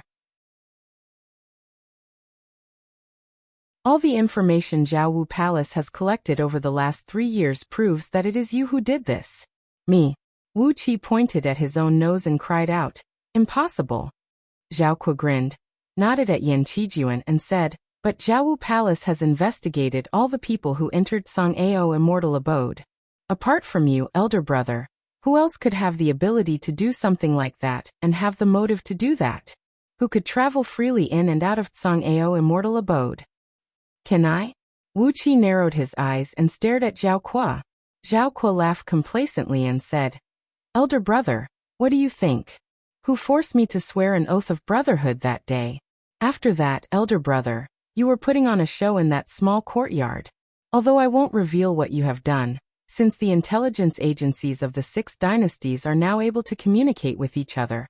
After eliminating all the possibilities, the only one who could have stirred up trouble in Songao Immortal Abode is you, elder brother." Clearing his throat, Wu Qi said helplessly, "If that's the case, let's just assume that I did it. I killed Zhao Ling, and because of that, Great Zhao wants to seek revenge on me? That's why they sent my sworn brother to kill me? Zhao Kuo breathed out a long sigh and said, It is not only Zhao Ling elder brother. Don't you know what you have done? Yan Qijuan interrupted. General Zhao Kuo, when you brought your men to Shuiyuan planet and contacted Lin Qiulua, are they your subordinates as well? Zhao Kuo shook his head hastily and said, No, the person who contacted Lin Qiulua beforehand is someone else, and he is definitely not someone from Great Zhao. Both of them are now in White Frost residence, but they don't know who we are. Therefore. While speaking, Zhao Kuo rose to his feet, pointed his finger outside the window and said, Look, they are the people who are walking out from White Frost residence. Wu Qi rose to his feet and saw a few men and women walking out from the residence. Obviously, they were from two groups of people. Among them was a girl clad in a tight black outfit. She was walking side by side with a young man, who was clad in a white crane cloak, looking handsome and elegant, and had a green medallion hanging on his waist. Both of them were greeting each other with a smile on their faces. Pointing his finger, Zhao Kuo said, That girl is the one who contacted Lin Qiulua directly. I have no idea who she is as well. But that man is Bai Feng, the most outstanding disciple of the current generation of Bai clan in White Frost City. He has a cultivation base of mid-stage nascent soul realm, and is doted on by Patriarch Bai. He is in charge of the Frost Squad, which is used by Bai clan to maintain the security of White Frost City. He can deploy at least 3,000 well-trained cultivators. Yan Qijuan grinned coldly and said, So they are sparing no effort. Are they trying to seduce the people from Bai clan? Preparing to deploy the next wave of people to assassinate me? Meanwhile, Wu Qi was staring at the girl, his brows knitted into a tight frown as he said, I think I know her. Wu Qi did find the girl's face very familiar, and her bearing and graceful bearing were very familiar as well. He stared at the girl and pondered for a while, then cried out in astonishment, Damn it! She is one of the 3,000 lady officials in Star Picking City, and she is the leader of one of them. I saw her when Bai Zhuer gave them the mission. I think her name is Yen Xiaoqi. The wine cup in his palm shattered abruptly. Suddenly, he saw someone from Star Picking City in Shuiyuan planet, and she was one of the more important officials in the city. On top of that, she was the one who was in charge of contacting Lin Qiulua, the one who bribed Lin Qiulua to assassinate Yan Qijuan. Upon seeing Yan Xiaoqi, Wu Qi could not help but feel bewildered as well. Yan Qijuan sprung to his feet. Of course, he knew the background of all 3,000 lady officials in Star Picking City. They were all elite lady officials who were secretly trained by Great Yan Dynasty's imperial palace. Since they were young, they had received a brainwashing education. Once they acknowledged them as their master, they would never betray their master for the rest of their lives. They had acknowledged Wu Qi as their master, and had been helping Wu Qi to manage all the affairs in Star Picking City. Wu Qi was their master, so how could they ever betray Wu Qi? Yan Qijuan, who was equally shocked, was about to say that Wu Qi had mistaken her for someone else, but his body suddenly turned stiff, and he was struck dumb. Behind Yan Xiaoqi, Yan Qijuan saw a familiar face.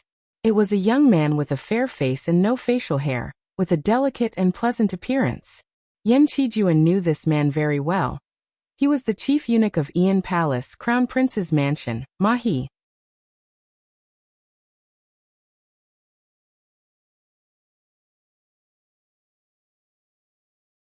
Chapter 337. When Yan Qijuan revealed Mahi's identity, his face turned extremely unsightly. Great Yan's Crown Prince's mansion consisted of 3 main palaces, 9 auxiliary palaces, and 72 side palaces. Ian Palace was one of the 9 auxiliary palaces, where Yan Qijuan spent his days reading, writing essays, and managing documents such as correspondence. As the chief eunuch of Ian Palace, Mahi could be considered as one of Yan Qijuan's trusted subordinates. But now he was standing right next to Yan Xiaoqi, and was the executor who paid Lin Qiulua to assassinate Yan Qijuan. What did this mean? He pressed both palms heavily on the windowsill, sinking 2 inches deep into it. With a gloomy voice he said, No matter who is behind this, I swear I'll kill them. Abruptly, Yan Qijuan turned to look at Zhao Kuo and said coldly, Don't you know anything about their identities? Zhao Kuo shook his head helplessly and said in a deep voice, Zhao Kuo belongs to Great Zhao's military ministry, which is a completely different system from Zhaowu Palace. Zhaowu Palace is controlled by Prime Minister Lin Xiangru and Acting Prime Minister Su. The military ministry is just cooperating with Zhaowu Palace, and Zhao Kuo is just acting under the imperial decree. Wu Qi pondered for a brief moment. Then a murderous look suddenly flashed across his face. Grinning coldly, he said, Who cares? Imperial Advisor Xiong, Imperial Advisor He, go and capture them. Yan Xiaoqi Ma He, and the people around them, capture them alive, bring them out and interrogate them. No, cried Zhao Kuo hastily. I've brought 3 sinecures from Great Zhao with me this time, and they are also. Zhao Kuo gave Xiong Wanling and He Qianqiu a quick glance, indicating that the 3 sinecures he brought were also nascent divinity realm cultivators. Wu Qi knitted his brows into a tight frown. After a brief moment of pondering, he squeezed all the remaining drunken dragon incense into a ball the size of a toddler's fist, then gave it to Zhao Kuo together with an antidote. He lowered his voice and whispered something into Zhao Kuo's ears. Instantly, Zhao Kuo's expression flickered, and he turned to look at Wu Qi with a troubled expression. Wu Qi wanted Zhao Kuo to use the drunken dragon incense, so that when Wu Qi made his move later and the sinecures of Great Zhao tried to stop him, he would use the incense to kill all 3 sinecures. Naturally, Zhao Kuo was unwilling to accept Wu Qi's request. He had brought 3 nascent divinity sinecures with him. If anything happened to them on Shui Yuan planet, Zhao Kuo would not be able to explain himself when he returned. The primordial spirit worshippers were a strategic force in the Great Zhao. Losing even one of them was a big deal, let alone losing 3 of them at once. Glaring fiercely at Zhao Kuo, Wu Qi frowned and pulled out the 3 green jade rings he looted from vagabond Qing Yi. Handing the rings over to Zhao Kuo, Wu Qi grinned coldly and said, These 3 jade rings are immortal items. A set of 3 immortal items for 3 nascent divinity cultivators. Do as you see fit. Either you knock them out and hand them over to me, or, with a sway of Wu Qi's body, 2 celestial fiend puppets sprung out from Wu Qi's body like ghosts. Without making a sound, they clamped Zhao Kuo from both sides, while 2 razor-sharp swords pressed against Zhao Kuo's ribs from both sides. With a charming smile on his face, Wu Qi looked at Zhao Kuo and said gently, You are my sworn brother. Brother, you are my sworn brother. For the sake of your brother, I wonder if you are willing to sacrifice yourself for me? As Wu Qi chuckled, the 2 celestial fiend puppets exerted force on their wrists, and thrust their swords 3 inches into Zhao Kuo's ribs. A faint blood-red gleam shone from the puppets' bodies, as Zhao Kuo's blood essence was slowly sucked away by the swords. Zhao Kuo's expression flickered slightly. With a smile on his face, he cupped his fist at Wu Qi and said, Since elder brother has said so, why don't I let you handle these 3 mere sinecures? After receiving the ball of drunken dragon incense and 3 jade rings, Zhao Kuo smiled wryly as he looked at the 2 celestial fiend puppets who were clamping him. Wu Qi snorted coldly. The 2 celestial fiend puppets wiggled and wiggled, then slowly transformed into 2 extremely beautiful teenage girls with a heavenly fragrance. With a cold and indifferent face, the teenage girl gave Zhao Kuo's ribs a vicious punch, hitting right on the wound. Zhao Kuo howled in pain. He gave Wu Qi a piteous look, then breathed out a long sigh helplessly and said, Since you are going to deal with 3 sinecures, you might as well kill my assistant as well. That assistant is Zhao Tao's trusted subordinate, and the reason he came out with me this time is to fight for the credit. Wu Qi nodded and agreed to Zhao Kuo's request. With a bitter face, Zhao Kuo changed into clean clothes and cleaned up his wounds, then brought the 2 celestial fiend puppets and walked out of the tavern. Wu Qi gave Xiong Wanling and He Qianqiu a look. Grinning coldly, the 2 demon kings transformed into 2 clumps of demon wind and rushed out of the window, leaping down towards Yan Xiaoqi and her company on the street. It seemed that Yan Xiaoqi, Ma He, Bai Feng, and their company were coming to this tavern as well. When Xiong Wanling and He Qianqiu leaped down, they had just arrived at the entrance of the tavern. All of a sudden, Bai Feng heard a strong gust of wind coming from above, and a strong demonic aura gushing down from above. He could not help but bellow furiously. Who are you? How dare you cause trouble in White Frost City? With a wave of his hand, A dozen pale blue sword beams, each about 10 feet long and enshrouded in a dense white mist, shot out and greeted Xiong Wanling and He Qianqiu. These sword beams were made by the Heaven Immortal Patriarch of White Frost City, using the essence of xianbing from the deep ocean, combined with 10,000 years old xianbing iron, and tempered with the power of the stars. They were called Frost Star Swords. The sword beams were extremely cold, and if an ordinary Jindan realm human immortal was struck by them, they would definitely be frozen into ice cubes, and those with slightly weaker cultivation base might even be frozen to death. As the most outstanding disciple of this generation of Bai clan, Bai Feng was given a total of 13 Frost Star Swords. When the 13 sword beams were unleashed at the same time, they produced an incredibly powerful force. The cold air swept out whistling and quickly spread to an area of 1,000 feet in circumference. In an instant, a thick layer of ice was formed on the ground. All the cultivators in the vicinity shuddered and hastily fled in all directions. Even those low-grade cultivators who were having their meals in the tavern were screaming and fleeing in panic. A few of them who were slightly slower were turned into white ice statues by the cold air unleashed by the Frost Star Swords. Cries of surprise could be heard coming from afar, as if someone was laughing and shouting. Where did these itinerant cultivators come from? How dare they cause trouble in White Frost City? Aren't they courting death? Xiong Wanling snorted coldly as he dove down. He overlapped his palms and pressed them down forcefully. An enormous palm shot whistling out from his palms and smashed viciously against the Frost Star Swords. Bai Feng felt a dreadful, irresistible pressure smashing down from the top of his head. His knees turned soft, and he fell to his knees. At the same time, all his internal organs felt a tremendous pressure, and he coughed out a mouthful of blood from his stomach. Instantly, the ground was stained with his blood. After being struck by Xiong Wanling's palms, the Frost Star Swords immediately produced a series of cracking noises.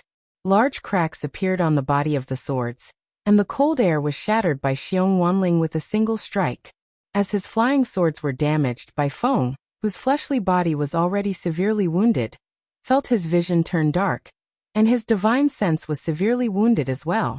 Streams of blood shot out from all 7 apertures of his, and he fell to the ground in a sorry state. His body twitched, and he did not even have the strength to rise to his feet. The enormous palm of light unleashed by Xiong Wanling had smashed the Frost Star Swords and smashed viciously onto the ground. A loud boom rang out, and a ring of blinding light that could be seen with naked eyes spread out in all directions. A tremendous force shook and shattered the ground tens of miles in circumference. Many cultivators howled miserably as they were rolled up by the shock wave and thrown backward. Their bodies suffered a tremendous impact, and some cultivators with weaker cultivation base were ripped to shreds by the shock wave. Large sheets of blood mist sprayed and dispersed in the air. He Qianqiu let out a long cry, opened his mouth, and sprayed out a large sheet of green light rain. Soon, countless green raindrops covered the sky and the earth. The cultivators of Bai clan, who had a green jade medallion hanging on their waist and represented the identity of the Frost team of White Frost City, were struck by the raindrops. Their frail bodies were pierced through by the raindrops, and in just a blink of an eye, they were riddled with holes. The Jindan in their bodies were shattered by the raindrops, and their souls were turned into wisps of green smoke that drifted away in the air. The 2 demon kings were used to running wild in Meng Mountains. Whenever they struck, they would strike with a deadly strike. They did not care that this place was White Frost City, or the birthplace of some heaven immortal patriarch. Xiong Wanling had crushed half of White Frost City with one palm strike, while He Qianqiu had killed over 20 members of the Frost team of White Frost City, including Bai Feng, the most outstanding disciple of the current generation of Bai clan. Now the only people still standing on the street were Yan Xiaoqi, Ma He, and the other 2 men and 2 women, with pale faces. All 6 of them had their eyes wide with terror, staring at Xiong Wanling and He Qianqiu, who were leaping down from above. They knew these 2 imperial advisors of Great Yan Dynasty, and they knew who they were. They also knew that they were Yan Qijuan's personal guards on this trip to Shuiyuan planet. Since the 2 demon kings were here, what about Yan Qijuan? He Qianqiu let out a long and sonorous cry. He flicked his sleeve and shot out a beam of green light. Without being able to resist, Yin Xiaoqi and the other 5 men had their souls, 7 apertures, and cultivation base sealed by the green light. A breeze blew across, and as He Qianqiu flung his sleeve, all 6 men were shoved into it. As Xiong Wanling and He Qianqiu were about to return to the inn and meet up with Wu Qi and Yan Qijuan, 3 powerful demon energies suddenly towered into the sky. 3 nascent divinity sinecures of Great Zhao were rushing towards them from the west. One of them cried out sternly, "Are you fellow Taoist Xiong and fellow Taoist He? Come, let's get to know each other better." Although these 3 sinecures were demon beasts, they were emanating a towering killing intent from their bodies. When they were still a few miles away, the 3 sinecures raised their arms and waved their hands, unleashing 3 sword beams that came flying towards them. Then one of the sinecures let out a loud roar. Suddenly, a long flagpole made of white bones poked out from above his head, and a large flag made of human skin was hanging on the flagpole, spinning rapidly in the sky amidst green smoke and phosphorescence. Right at this moment, Zhao Kuo dashed out from a collapsed building, with a long wound on his forehead that was bleeding profusely. Waving his arms and legs, he rushed towards the 3 sinecures, together with 2 pretty girls. Green smoke was coiling around Zhao Kuo's body, and a delicate fragrance was wafting in the air. He rushed before the 3 sinecures and cried out with a stern voice, "Sinecures, help! Why did the building collapse all of a sudden?" Without hesitation, the 3 sinecures pulled Zhao Kuo behind their backs and protected him tightly. Zhao Kuo threw a ball of herbs that kept emitting green smoke next to the feet of the 3 sinecures. In the other room, as Xiong Wanling and He Qianqiu were about to fight, the 3 sinecures' bodies suddenly swayed and fell limply to the ground. The sword beams and the flagpole they unleashed lost their control, hovering weakly in the air, and losing the mighty momentum they had a moment ago. Wu Qi gave a loud laugh, and together with Yan Qijuan, he leaped towards them. Yan Qijuan's face was filled with an excited smile, and his eyes were filled with killing intent. All of a sudden, ear-piercing noises of wind breaking could be heard coming from all directions of White Frost City. Countless sword beams were approaching, and shrill sirens were ringing through the sky. You're tuning in to the Li Mei's Wuxia Whispers YouTube channel. We're so grateful for your support, and don't forget to subscribe to join us on this incredible journey through captivating stories. Your generosity through donations truly makes a world of difference, as it's the primary source of revenue that allows me to expand and enhance this channel for you. Thank you from the bottom of my heart for being a part of this adventure.